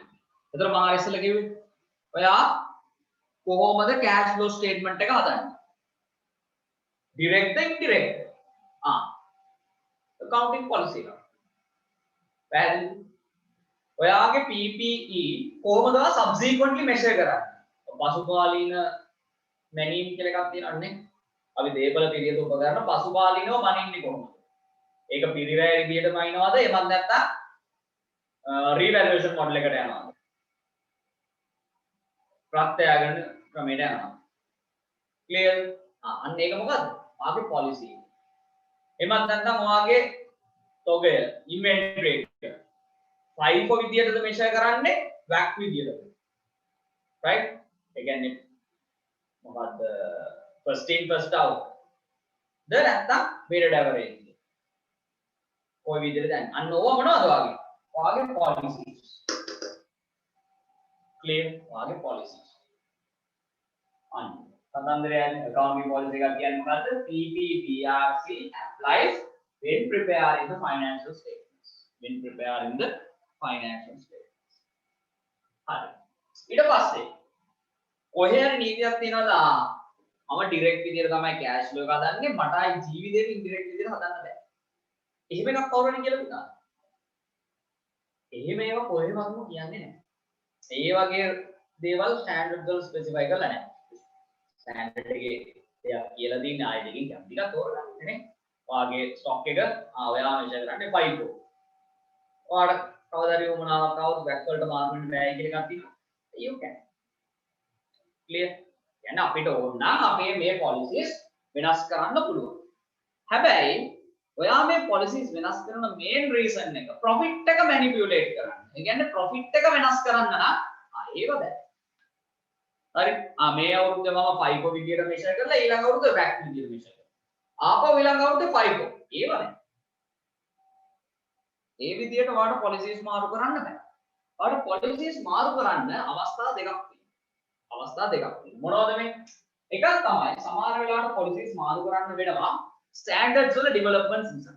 ඔයාගේ LKSs, SLFRSs ඔන්න ඔය developments එනවා. පරණ අයින් වෙලා අලුත් standards එනවා. අන්න එතකොට කියනවා මේ ට්‍රීට්මන්ට් එක වෙනස් කරන්න. ඒතර ඔයාලට කියනවා පිස්සු හදා ගන්න එපා අපේ ස්ටෑන්ඩඩ් එකක් දෙනවා කැම්පස් එකේ. එයාලා ඇවිල්ලා කිව්වා මේවා නම් වෙනස් කරන්න බෑ. එහෙම කියනවාද? එහෙම එකක් නෑ. ස්ටෑන්ඩඩ් එකෙන් කිව්වොත් ඒක නීතිය. accounting law එක. you have to change it. right? සමහර changes ඔයාලට ඕන වෙනවා SLFRS වලින්. නැත්නම් standards වලින්. accounting standards වලින් ඕන වෙන වෙලාවල් තියෙනවා. නැත්නම් කරන්න කියලා කියන වෙලාවක් තියෙනවා. නැත්නම් සමහර ඒවා තියෙනවා voluntary change. ඒ මොකද? සමහර changes තියෙනවා. ඔයාම කියනවා මේ method එකට ගියොත් අපේ balance sheet එකෙන් දෙන picture එක නැත්නම් අපේ financial statements වලින් අපේ business එක ගැන කියන දේ වඩා නිවැරදි. උදාහරණයක් විදිහට ඔයා හිතන්න ඔයාගේ business එකේ ඔයා PP measure කරන්නේ cost model එකට. subsequently cost model එක තමයි ඔයා දිගට කරන්නේ. එතන මීට අවුරුදු 50කට විතර කලින් ගත්ත land එකක් ඔයාගේ balance sheet එකේ තියෙනවා අපි හිතමු රුපියල් 50000යි කියලා. මේකේ තත්ත්වය ගැන මොකද හිතෙන්නේ? ඊට අවුරුදු 50කට කලින් ගත්ත cost එක තමයි තියෙන්නේ. බලන එක්කෙනෙක් බලන්නේ යකෝ මේ ලෝකෙද land එකක් දැන් 50000ක තියෙන්නේ. ඒක ප්‍රශ්නේ නෝ නේද? අන්න ඒතර ඔයා තමයි මේ කම්පැනිට අලුතෙන් අපොයින්ට් වෙච්ච accountant ඔයා කියනවා නෑ මේ මොඩල් එක හොඳයි මේක allow කරලා තියෙනවා. but ඊට වඩා අපේ balance sheet එක strong කරගන්න පුළුවන් අපි මේක ගෙනියමු revaluation model එකට. revalue කරමු. ප්‍රත්‍යයනනේ කරමු. එහෙම කරොත් අපිට මේ land එකේ ඇත්තටම අද මාකට් එකේ වටිනාකම අපේ balance sheet එකට ගෙනල්ලා balance sheet එකේ තියෙන asset base එක තව වැඩි කරගන්න පුළුවන්. අන්න එතකොට business එක දිහා බලන මිනිහෙක් balance sheet එක බලන මිනිහෙක්ට තේරෙනවා මේ company එකේ හොඳ asset base එකක් තියෙනවා.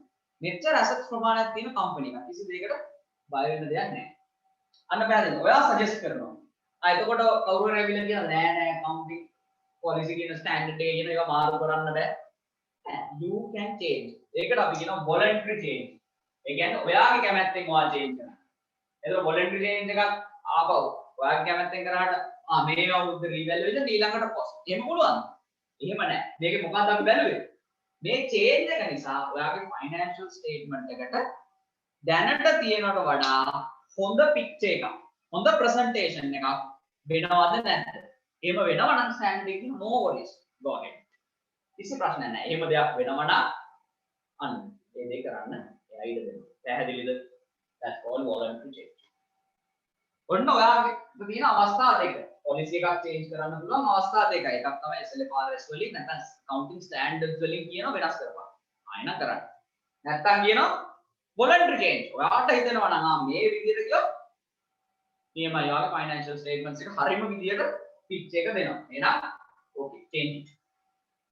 දැන් ඔන්න වෙනස් කරන්න කියලා කිව්වා. වෙනස් කරන්න කිව්වම දැන් මේකෙන් hit එකක් එනවනේ අනිවාර්යයෙන්. accounting වල බලපෑමක් එනවනේ. figures මාරු වෙන්න ඕනේ. අන්නේ මාරු වෙන figures අපි කොහොමද අපි financial statements වල adjust කරගන්නේ? අපි බලමු මුලින්ම මෙන්න මෙයා නිසා ඇති වෙන වෙනස්කම් කොහොමද අපි ගේන්නේ අපේ financial statements වලට. right? කොහොමද ගේන්නේ? standard එකකින් සාමාන්‍යයෙන් අපි policy එකක් change කරනකොට ඒ standards සමහර වෙලාවට transitional provision එකක් දෙනවා. මේකෙන් එන hit එක මේ විදිහට adjust කරගන්න ඕගොල්ලෝ.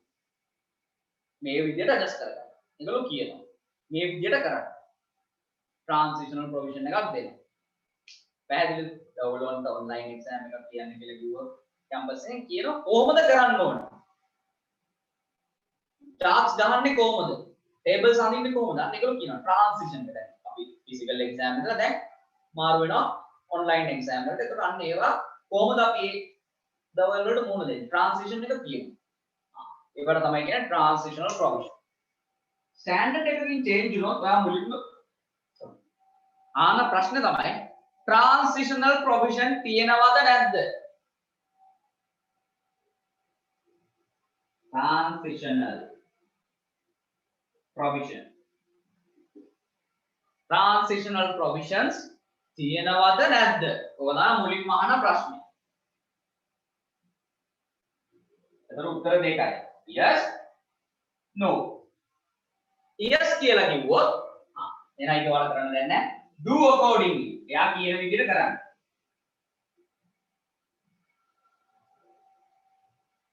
යා කියනවා නම් මේ විදිහට change එක ඔයාගේ financial statement වල adjust කරගන්න කියලා ඔයාලට පුළුවන් ද? නෑ ඕක නෙමෙයි minimize කරන්න ඕනේ කියලා කියන්නේ. නෑ. යා කියනවා නම් මේ විදිහට කරන්න කියලා ඒ විදිහට කරන්න. standard එකකින් කියන්නේ. clear? transitional provisions නෑ සමහර වෙලාවට. ඒගොල්ලෝ කියනවා මේක වෙනස් කරන්න. හැබැයි මේ වෙනස ගලප ගන්න කොහොමද කියලා ඒගොල්ලෝ කියන්නේ නෑ. අන්න ඒ වගේ වෙලාවක හරි එහෙමත් නැත්නම් ඔයා voluntary change එකක් කරපු වෙලාවක ඔයා ඒවෙන් එන hit එක, ඒ කියන්නේ ඔයාගේ accounting policy එක change උනේ standard එකක් නිසා අපේ transitional provision නැතිව. ඔයාගේ accounting policy එක change උනේ voluntary.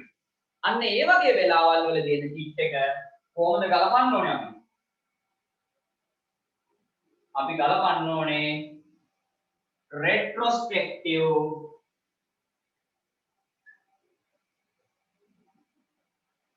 application. Retrospective application. Retrospective කියන්නේ මොකක්ද? පිටිපස්සට ගලපන්නේ. ඒ කිව්වේ අදටයි ඊයටයි. ඉම්පැක්ට් එක වර්තමානයේ සහ අතීතයට බලපෑවැත්වෙන පරිදි.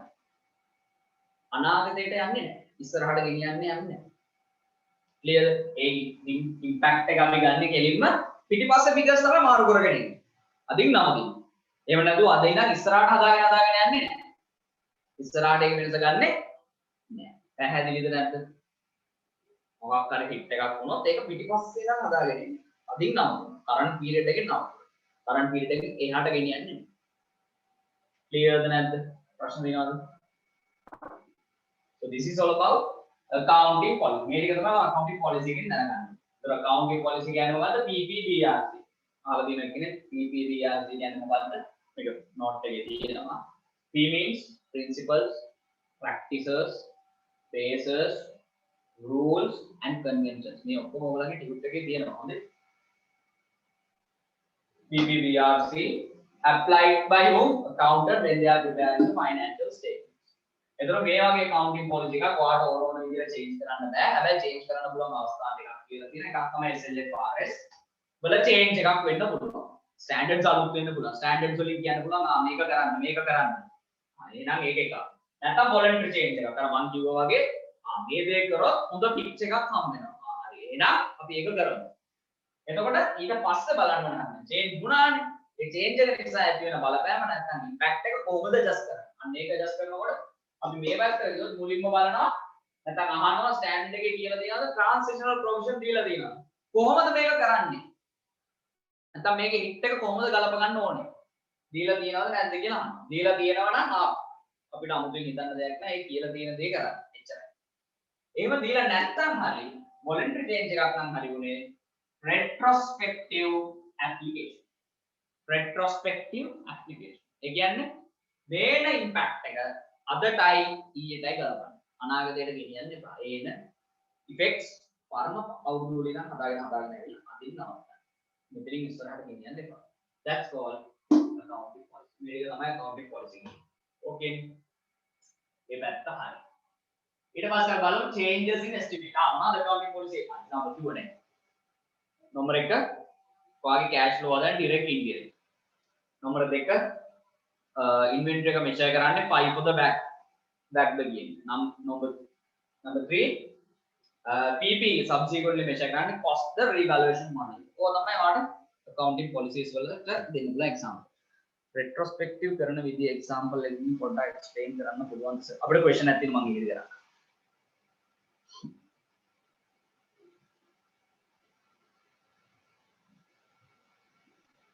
question එකක් තිබ්බද? question එක තිබ්බේ මම හිතන්නේ prior period error එකක් වගේද example එකකින් ගත්තොත් අපි ගමු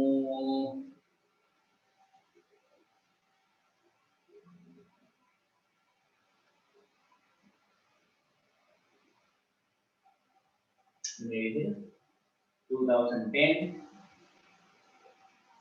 2011 2012 sales,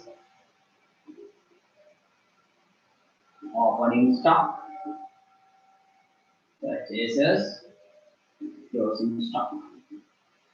That's the higher business का पटांगा का we will say 1000 opening stock क्या है purchase करा ऐसी या closing stock का 100 अरे उधर एक opening में मैं उधे तब अब ऐसी या करता ही हूँ closing stock का एक कैसे पाना मैं यहाँ में तो opening में करें ना ऐसी या करता ही रहती हूँ मैं make में बोले करते हैं मतलब मंडलेज में मतलब ऐसे make 100 closing stock तो मैं वेला अपने GP एग्जाम में बोलवा ये कौन सा 5CI अरे cost of sale के वेंडे 5CI तो मैं आगे 5CI गया 5CI profit है मैं बात ले इसके नाम का ऑप्शन बता रहा हूँ 5CI के सिपा ना गया ना 5CI बना है 8CI बना है अरे बस से 8CI बना है 8CI बना है 2CI बना है और नापी तो मैं तो अभी क्लोजिंग स्टॉक के निश्चय कर लाते हैं 5 हो गया ना 5 ඊට පස්සේ අපි කියනවා මේක බෑක් වලට මාරු කරන්න තීරණය කරා. බෑක් වලට මාරු කරන්න තීරණය කරා කියලා කියනවා. අන්න එහෙම කිව්වම ඔයා මොකද කරන්න ඕනේ? මෙතන ඉඳන් පටන් ගන්න ඕනේ මොකද්ද? එහෙනම් මේ ක්ලෝසින් ස්ටොක් එකේ ගාන බෑක් වලට අනුව කීයද? අන්න එකින් එකට චේන්ජ් කර එන්න ඕනේ. ඒක 2012 වලින් ඇඩ්ජස්ට් කරලා.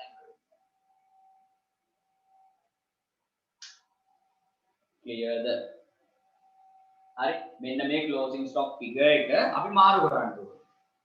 මොකද ක්ලෝසින් ස්ටොක් එක අපි මෙෂර් කරලා තියෙන්නේ 5 වලට.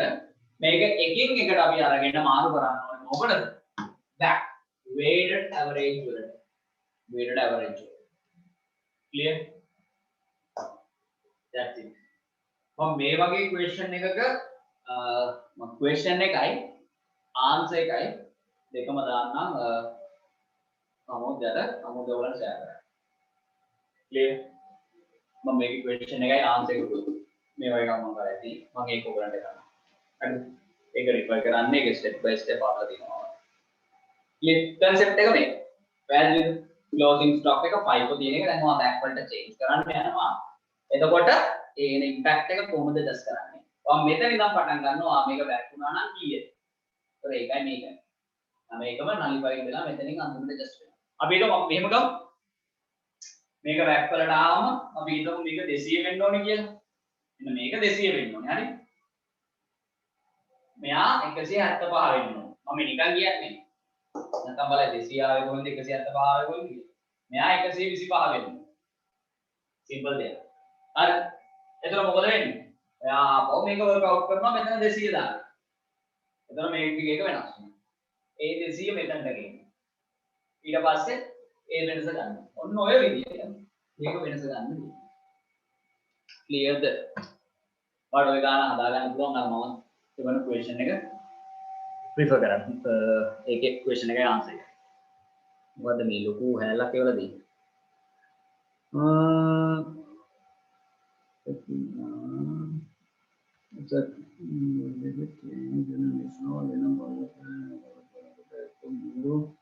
කාන්තියේ පිටියකට ගන්නවා නැත්නම් මේක ඉන්නේකට දාලා අපේ ආදාර ටික වෙනවා එතකොට කාන්තියේ වෙනසක් වෙන්නේ නෑ. ඒ ඉයර්ස් වල අපි ගලපන්න යන්නේ මේ ෆිගර් එක විතරයි. මේකෙන් එන net impact එක අපි කියනවා අපේ changes in equity වලට prior period adjustments කියලා. නැත්නම් changes in accounting policies, effect on changes in accounting policies. Clear? අන්නේ විදිහට ගේන්න ඕනේ. එහෙම නැතු ඒ අවුරුදු වල ගිහිල්ලා changes in equity එක අපි වෙනස් කරන්නේ නැහැ. මොකද අන්තිමට මේක කොහෙද hit වෙන්නේ? equity එකට hit වෙන්නේ retained earnings. ඒතර අපි අන්න ඒකට තමයි මේක adjust කරන්නේ. Clear?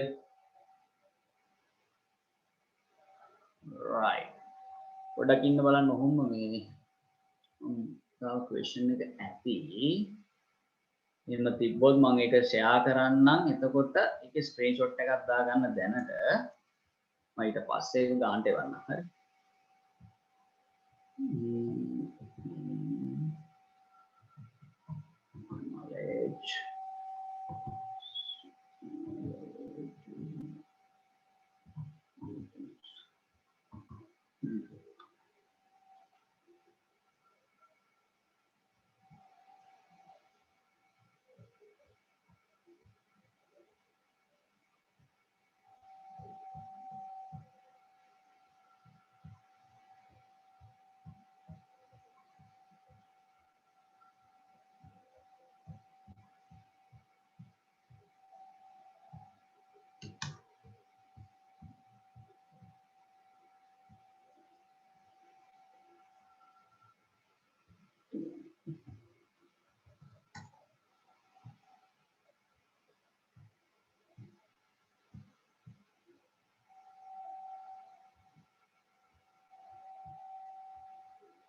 Right, question එක තියෙනවා.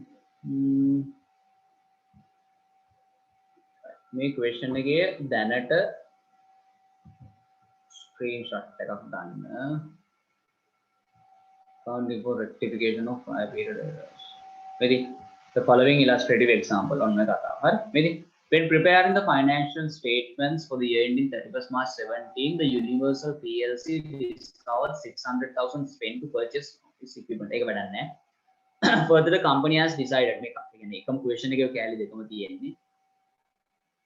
Further, the company has decided to change its accounting policy on measurement of cost of inventory from back to FIFO method on 31st March 17. The following information was provided. මෙන්න 17 ඉඳන් ඊට කලින් අවුරුදු වල FIFO එකට අනුව cost එක කීයද back වලට අනුව cost එක කීයද කියලා ඔන්න දීලා දෙනවා. මේකේ screenshot එකක් දාගන්න.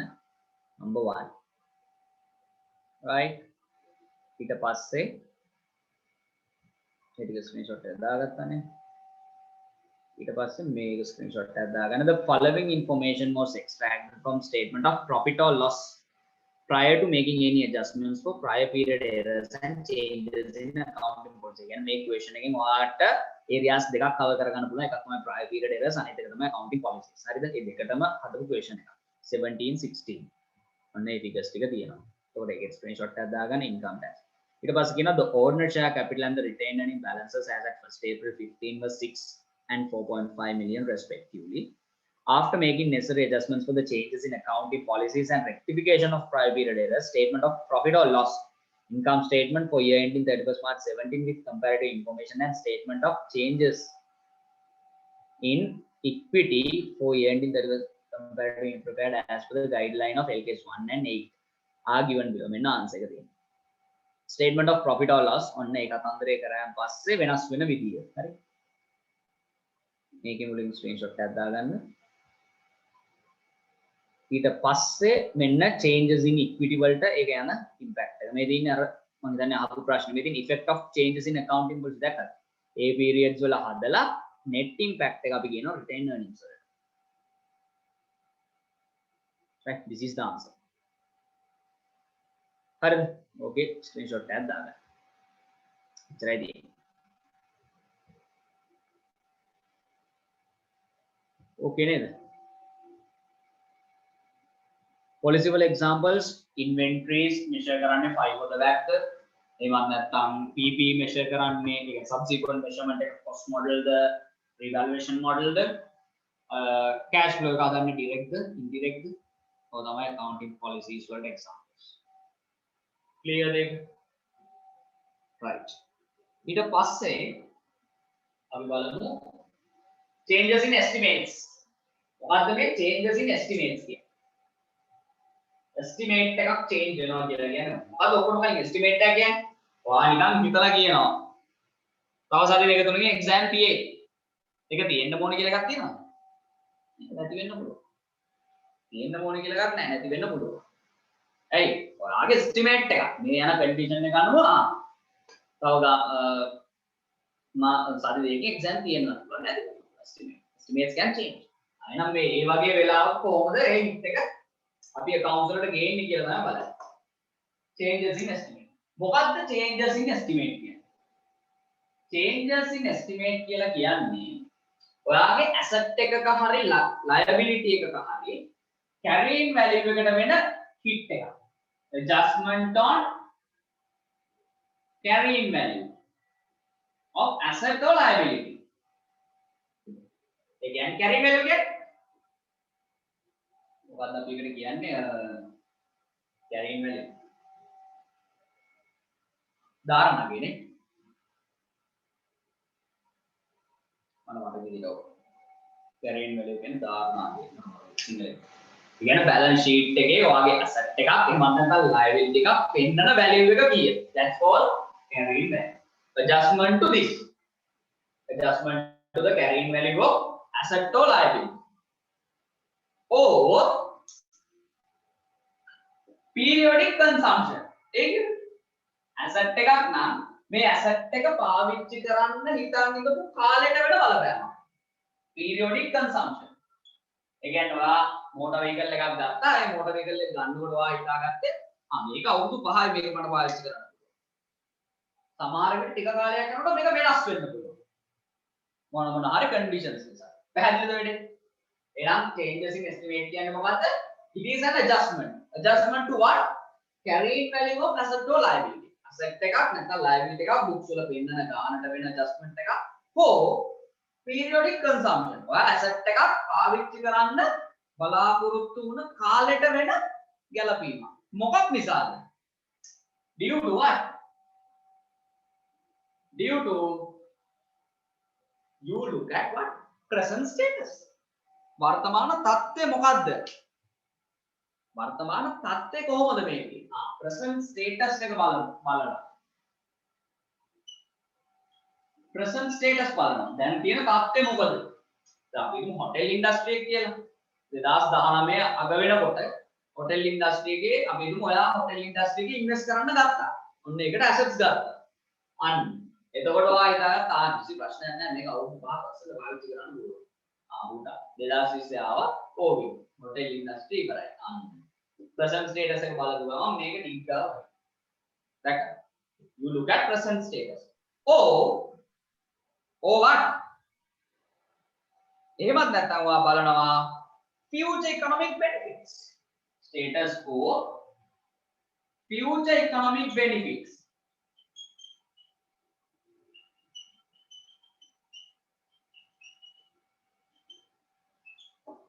future economic benefits. පැහැදිලිද? ඒ කියන්නේ දැන් ඔයා බලනවා මේකෙන් අනාගතේ මට එන්න තියෙන ආර්ථික ප්‍රතිලාභ වල තත්ත්වය කොහොමද? ඒකේ වෙනසක් වෙනවා නම් ඒ බලපෑම අන්තිමට යන්නේ කොහෙද? අර ඔයා estimate කරපු මොකක් හරි estimate එකකට තමයි බලන්නේ. බලපෑමක් ඇති වෙන්නේ. මම කියන්නේ දැන් මේ asset එක අවුරුදු 5ක් පාවිච්චි කරන්න හිතන ඉන්දියා නම් ඒක අවුරුදු 4ක් පාවිච්චි කරනවා නම් අන්න මොකද වෙන්නේ? economic benefits වල වෙනසක් වෙනවා. පැහැදිලිද? economic benefits වල දැන් මේ covid situation එකත් එක්ක හිතන් ඉඳපු විදිය නෙමෙයි වෙනස් වෙන්න පුළුවන් economic benefits. පැහැදිලිද? එහෙනම් estimate එකක් change වෙනවා කියලා කියන්නේ මොකද්ද? ඔයාගේ carrying value වලට asset එකේ හෝ liability එකේ carrying value එකට වෙන adjustment එකක්. එහෙමත් නැත්නම් ඒක පාවිච්චි කරන්න asset එකක් liability එක නම් පාවිච්චි කරන්නේ නැහැ. asset එකක් පාවිච්චි කරන්න හිතාගෙන ඉඳපු කාලයක්. කාලෙට වෙන adjustment එකක්. මොකක් නිසාද? වර්තමාන තත්ත්වය නැත්නම් අනාගත ප්‍රතිලාභ ගැන බලපු නිසා. අපව ඉවැලුවේට් කරනවා. දැන් ඉවැලුවේට් කරා මා වාට හිතනවා මේක වෙනස්. පැහැදිලිද? So this is called estimate changes. Estimate changes. මොනවාද examples? අපි PP ගම් property plant and equipment පොඩි කාලේ නම් ඉගෙන ගත්ත leasing standard එක. අපි ඔකේ depreciation කරනවා. ඒතර depreciation කරනකොට අපි use කරනවා useful lifetime කියයි residual value කියන්නේ මොනවද මේ? අපි කියනවා සුන්ගුණාගේ. එහෙමත් නැත්නම් ඵලදායී ජීව කාලය. මේ ඔක්කොම මොනවද? ආගේ estimates. ඔයා estimate කරලා කියන මේක මේ ගානට විකුණ ගන්න පුළුවන් කියලා. මේක අවුරුදු 5ක් පාවිච්චි කරන්න පුළුවන්.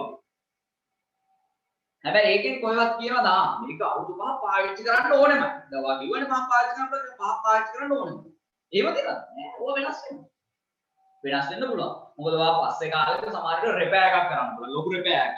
මේ ලොකු repair එකක් කරන නිසා මොකක් වෙන්න පුළුවන්ද? ඒ asset එකේ useful lifetime එක තව වැඩි වෙනවා. clear useful lifetime එක තව වැඩි වෙනවා. අන්න එතකොට estimate එක change වෙනවා. ඒක නිසා ඔයාගේ hit එකක් එනවද නැද්ද?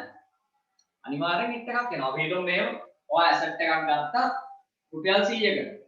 මේක ගත්ත වෙලාවේ ඔයා හිතුවා නෑ start value නෑ මට බිඳුවක්.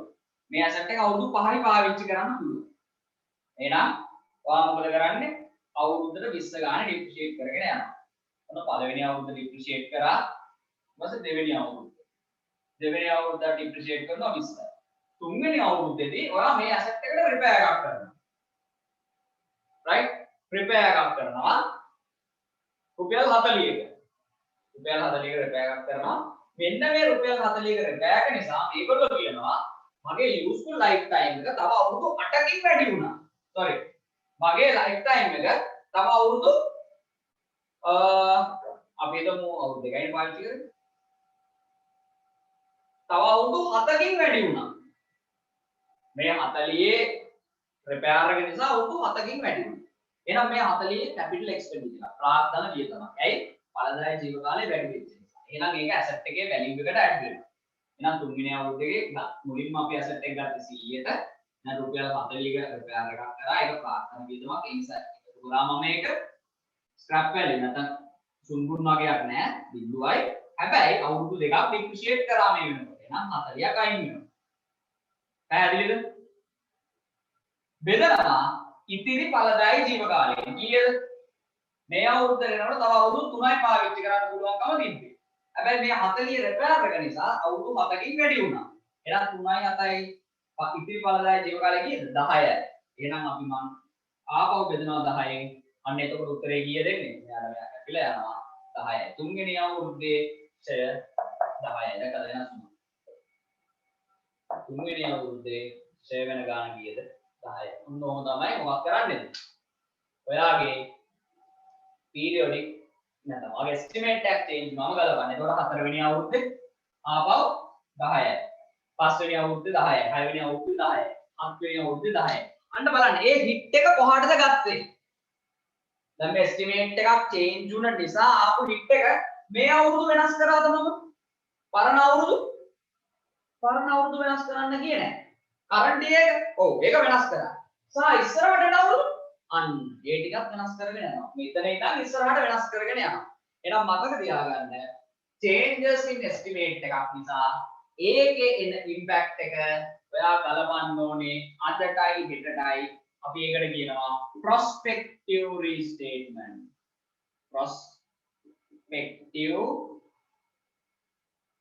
prospective application. sorry. prospective application. මේක retrospective අදටයි ඊයටයි මේක prospective අදටයි හෙටටයි මේ දැක්කද ඉස්සරහට එන period එක වෙනස් වෙවි කියන්නේ ඒක clear ද නැද්ද? that's called prospective restatement. clear ද නැද්ද?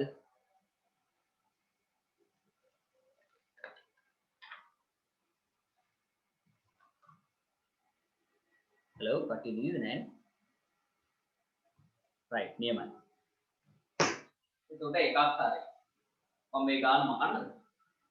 මගේ නෝට් එක කියේ නෑ. හරිනේ? මේ ටික හරි prospective application මම මේක මහනවා.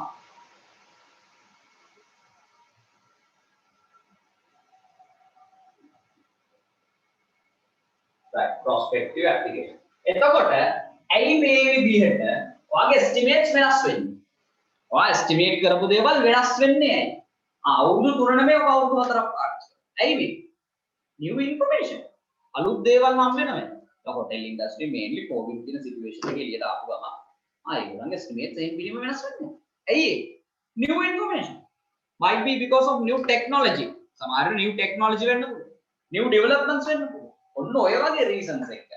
ඔයා initially estimate කරපු දේවල් නැත්නම් initially හිතපු දේවල් වෙනස් වෙන්න පුළුවන්. මේක clearද? ඊට පස්සේ අපිට තියෙන අන්තිම එක errors පොඩි කාලේ නම් කරනවා වැරදි errors කියන ඒවා අපි කියන්නේ මොනවද? non fraudulent discrepancies. ඒ මොනවද? non fraudulent වංචා සහගත නොවන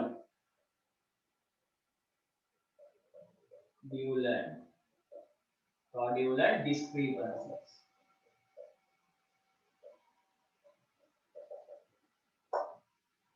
වංචා සහගත නොවන විදියට පිළිගත් accounting වලින් අපි එළියට ගිහිල්ලා සමහර වෙලාවට accounting records දානවා වෙන්න පුළුවන්. ඒ උදාහරණයක් විදිහට මම ඉස්සෙල්ලා repair එකක් කිව්වේ 40ක repair එක. ඔක සමහර විට accounting දන්නේ නැති මිනිස්සු කාවක P&L එකට දාලා දාන්න පුළුවන් සමහර විට. මේක වියදමක් නෙකිය. නමුත් අපි accounting දන්න මිනිස්සු විදියට අපි ඒක දන්නව නෑ. ඒක P&L එකට නෙමෙයි දාන්න ඕනේ. මොකද ඵලදායී ජීව කාලයට බලපෑමක් කරපු නිසා අපි ඒක ප්‍රාග්ධනික කරා. capitalize කරා. අන්න. හැබැයි ඒක capitalize නොකර P&L දැම්ම නම් ඒ නොදැනුවත්කම non fraudulent discrepancies. ඒක වංචාවක් කරන චේතනාවෙන්ද කරලා තින්නේ නැහැ. non fraudulent. අන්න ඒ වගේවට අපි කියනවා මොනවා කියලාද? errors. error එකක් වුණාම පොඩි කාලේ කොහොමද ඇතුලේ? ඒ error එක වෙච්ච තැනට ගිහින් හැන්නේ අපි ඒකට කියනවා retrospective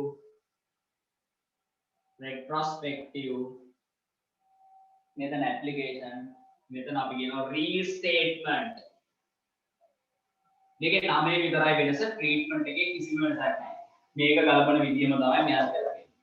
මෙයාගේ නම retrospective restatement, මෙයාගේ නම retrospective application. අර කලින් ප්‍රශ්නයක් ආවනේ ඒ පීරියඩ් එක කියලා හදනවද කියලා. මෙන්න restatement. මෙන්න මේ වගේ දෙයක් වුණොත් yes ඔයාගේ විදිය තමයි ඒ පීරියඩ් එක කියලා හදන්නේ. හැබැයි මේකේදී එහෙම නැහැ. අපි සාමාන්‍යයෙන් යන එක පීරියඩ් එකකට දෙයකට ගිහලා ඒක උඩට කියනවා retain earnings. but මෙයා එහෙම නැහැ. මෙයා ඒ අවුට් වලට ගිහලා තමයි හදන්නේ. so changes in equity power හදනවා. මේකේ එහෙම නැහැ. so ඔය ටික තමයි තියෙන්නේ. අපි යන් ඕගලන්ගේ ටිකට් එකකටත් දාලා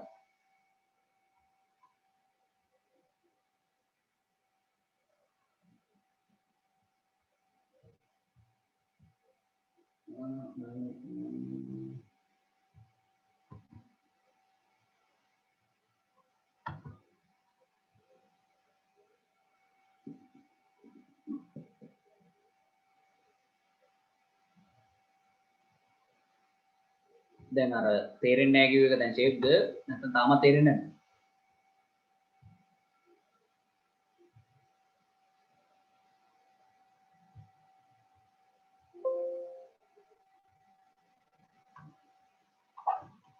Learning outcomes is on selecting changes policies on scope.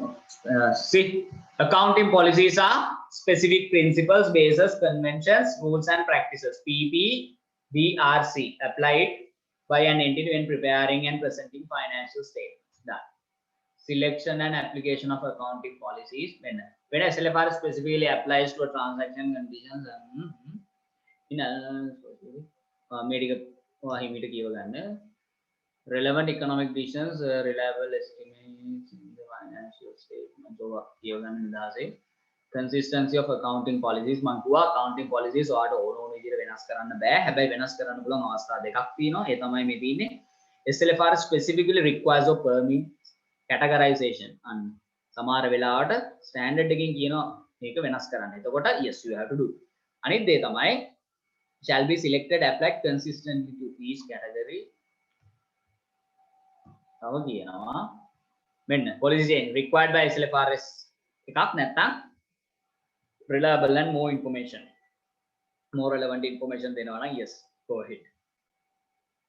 මේ තියෙන transition provision එක තියෙනවා නම් ඒ විදිහට යන්න application of SLFR that does not include specific transition provision or voluntary change යන්න retrospective application වලට.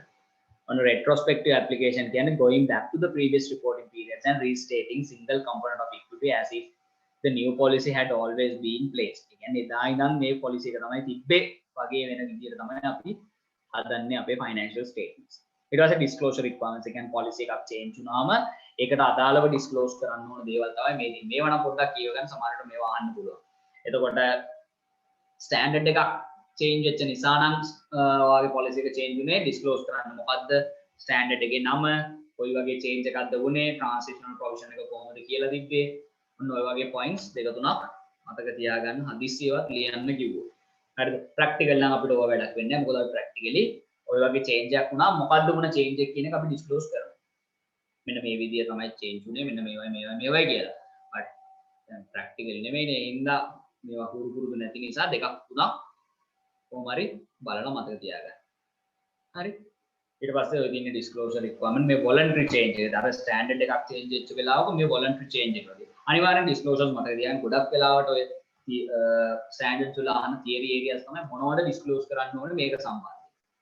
ඒතර හැම එකෙම පොයින්ට්ස් තුන ගානවත් මතක තියාගන්න මොනවද ඩිස්ක්ලෝස් කරන්න ඕනේ කියලා.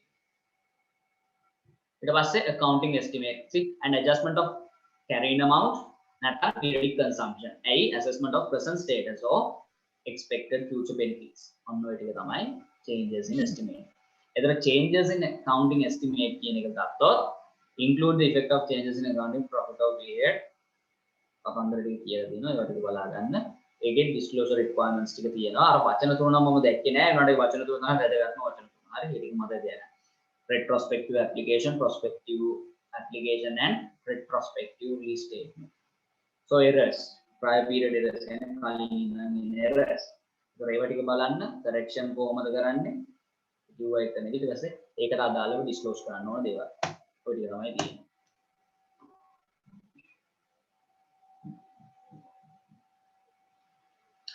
asset එක ගත්ත දවසේ තමයි disclose කරන්න ඕනේ but එහෙම කිව්වට practical නම් අපි එහෙම කරන්නේ නැහැ ඒ දවසටම ගිහිල්ලා.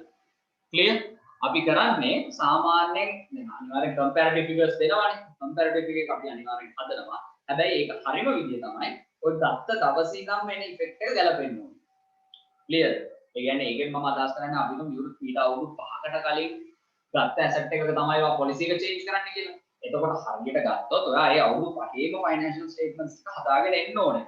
but අපි එහෙම කරන්නේ නැහැ. අපි මොකද්ද කරන්නේ? ළඟම තියෙන ඒ කියන්නේ මේ අවුරුද්ද සහ ගිය අවුරුද්ද financial figures වෙනස් කරනවා. වෙනස් කරලා cumulative effect එක තියෙනවනේ. cumulative effect එක අවුරුදු 5ටම අදාළ effect එක. අන්න ඒක කෙලින්ම ගෙනියනවා. කොහටද? retained earnings. මොකද අන්තිමට ඒක hit වෙන්න ඕන retained earnings අපි කොහෙන් ගියා? එතනට ගිහලා adjustment එක දාගන්න. clear? නැතුව අවුරුදු 5ේම financial statements පහ අරගෙන හදන්නේ නැහැ. හදන්න ඕනේ. හදන්න ඕනේ. but අපි එහෙම කරන්නේ නැහැ. practically කරන්නේ මේ අවුරුද්ද සහ current year and the previous year එක හැදුවා. හැබැයි cumulative effect එක අරගෙන retained earnings දානවා. මොකද ඒ විදිහට කරත් අර අවුරුදු 5 හදාගෙන ආවත් එකම උත්තරේ තමයි අන්තිමට එන්න ඕනේ. හරි? එන්න ඕනේ එකම උත්තරේ. දැන් අපි කරන්නේ නැහැ අවුරුදු 5 වලම ඉඳලා කරන්නේ මේ අවුරුද්ද කරන්නේ previous year එක හැදුවා වැඩි ඉවර කරා. clearද? right. අපි ඊට පස්සේ බලමු questions ටික.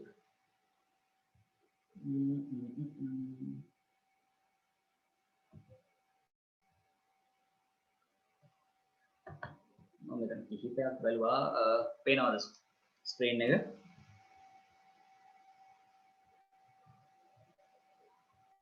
පේනව නේද ස්ක්‍රීන් එක? නෑ. මේකේ එකම question එක තිබ්බා දෙතුන් පාරක්ම which one of these changes would be classified as a changes in accounting policy as determined by IAS 8. IAS 8 කියන්නේ international standard එක, right? ඒතර ඒක ලංකාවට හදලා ගත්තම it's called LKAS, Lankan Accounting Standard. This is international accounting standards. හරි? ඒක ඔයාගේ ඔය මේ වින්ඩෝ එක විතරයි පේන්නේ. PDF එක ඕපන් වෙලා ඒක ෂෙයා වෙලා නැහැ.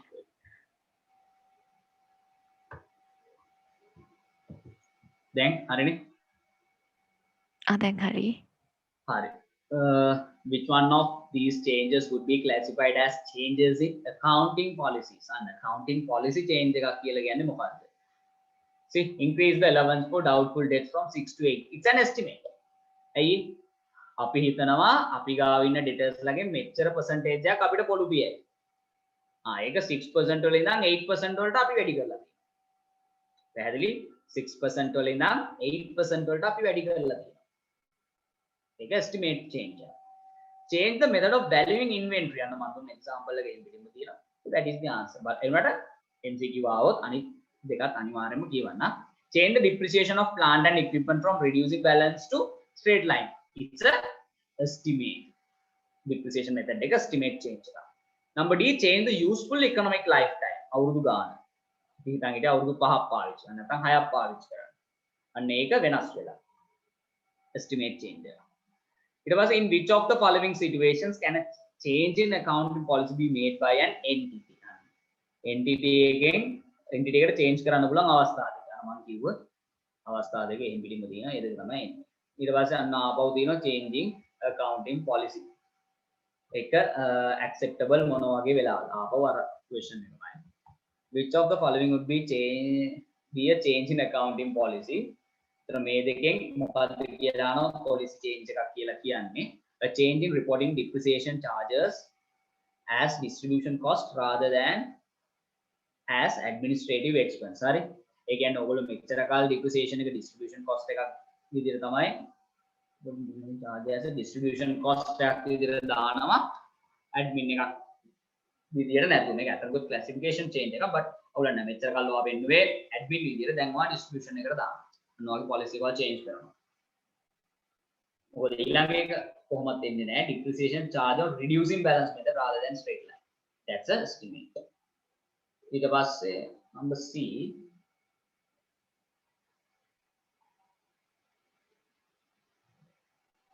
reducing the value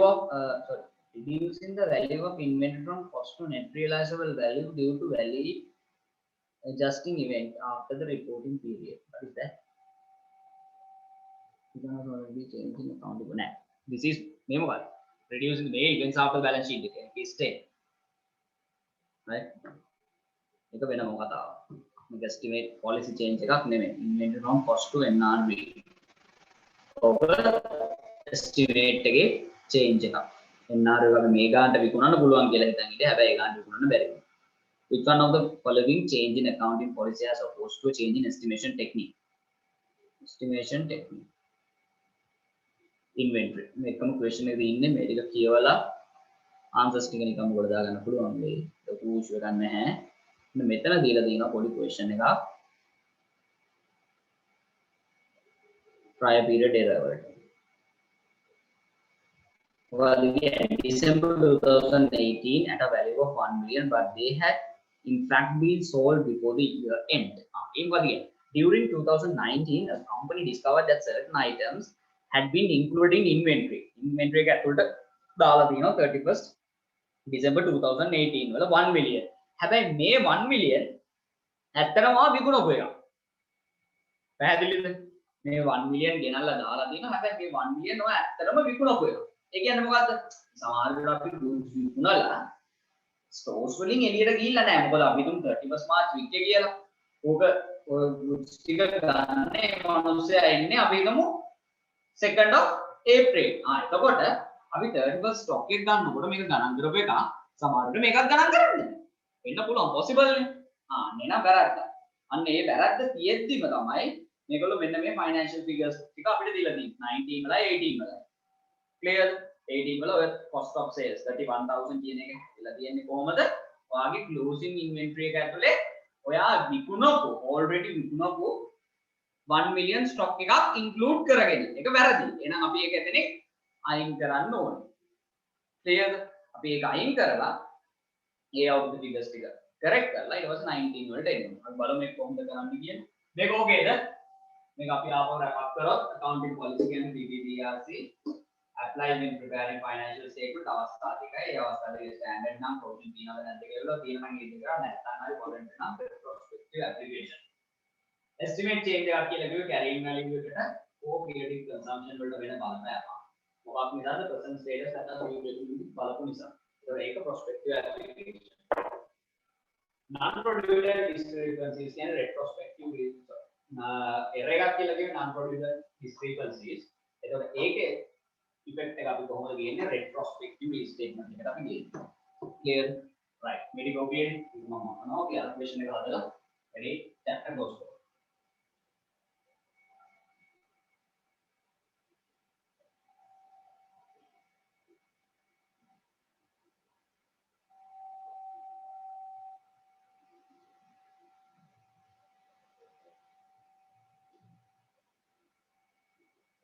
right මේ question එක මේගොල්ලෝ අපිට දීලා තියෙන figures ටික 2019 and 2018 අවුරුදු වලින් දීලා තියෙන්නේ එයා කියනවා sales cost of sales GP tax profit after tax sales දීලා තියෙනවා 50000 47,000 cost of sales දීලා තියෙනවා 32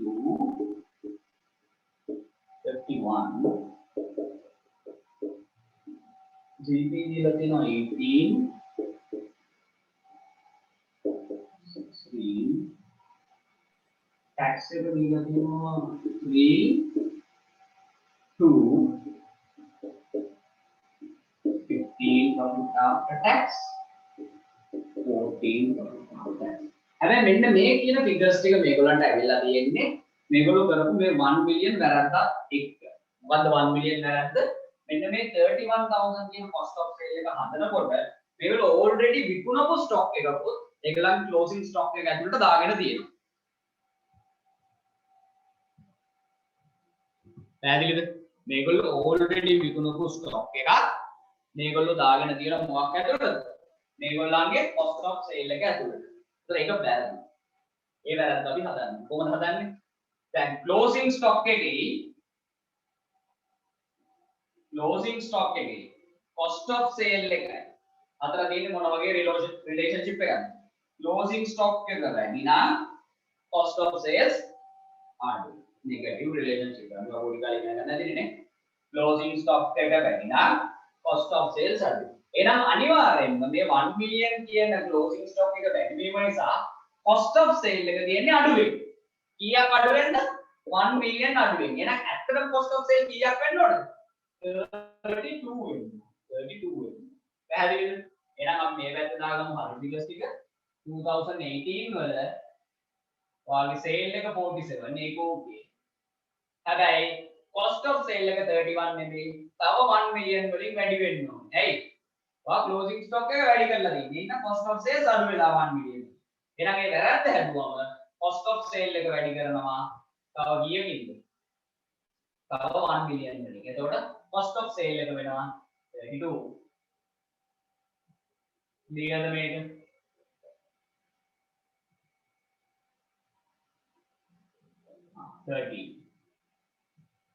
This is 13,000.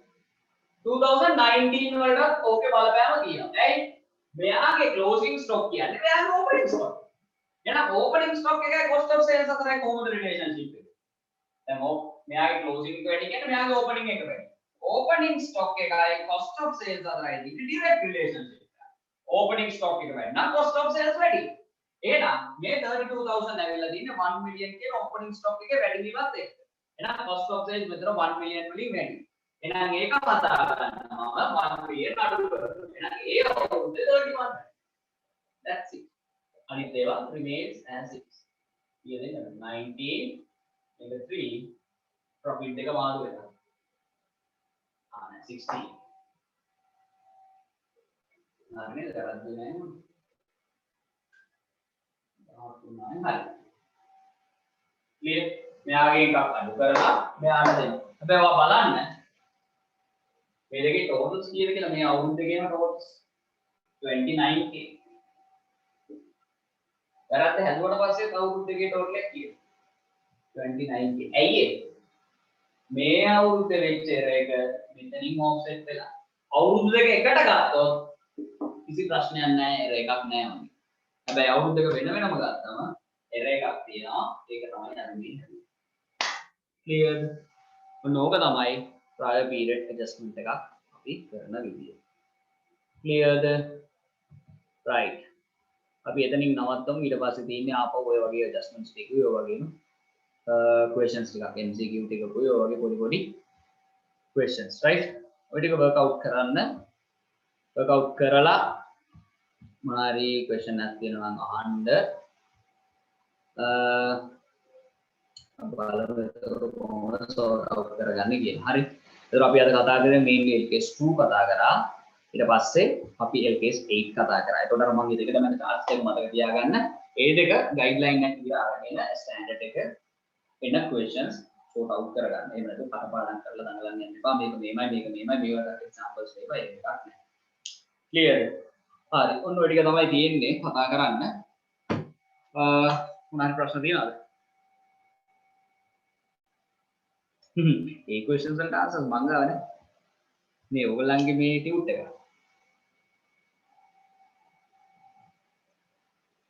ඔව් ඔයගොල්ලන්ට දුන්න මොකක් හරි hand out එකක් ඔය. ඒ answers නම් මම ගන්නවා. මොනවා issues තියෙනවද? නවත්තන්න කලින්. හරි mood issues නැහැ. එහෙනම් නවත්තමු. right එහෙනම් exam හොඳට කරගන්න. result එක දාගන්න. Thank you very much, Malik. guys. Thank you, sir. Thank you. Right. Thank you. Thank you, sir. Thank you. Thank you, sir. Very much, sir. Stay safe. Thank you very much. Good night, sir. Thank you, sir. Thank you, sir.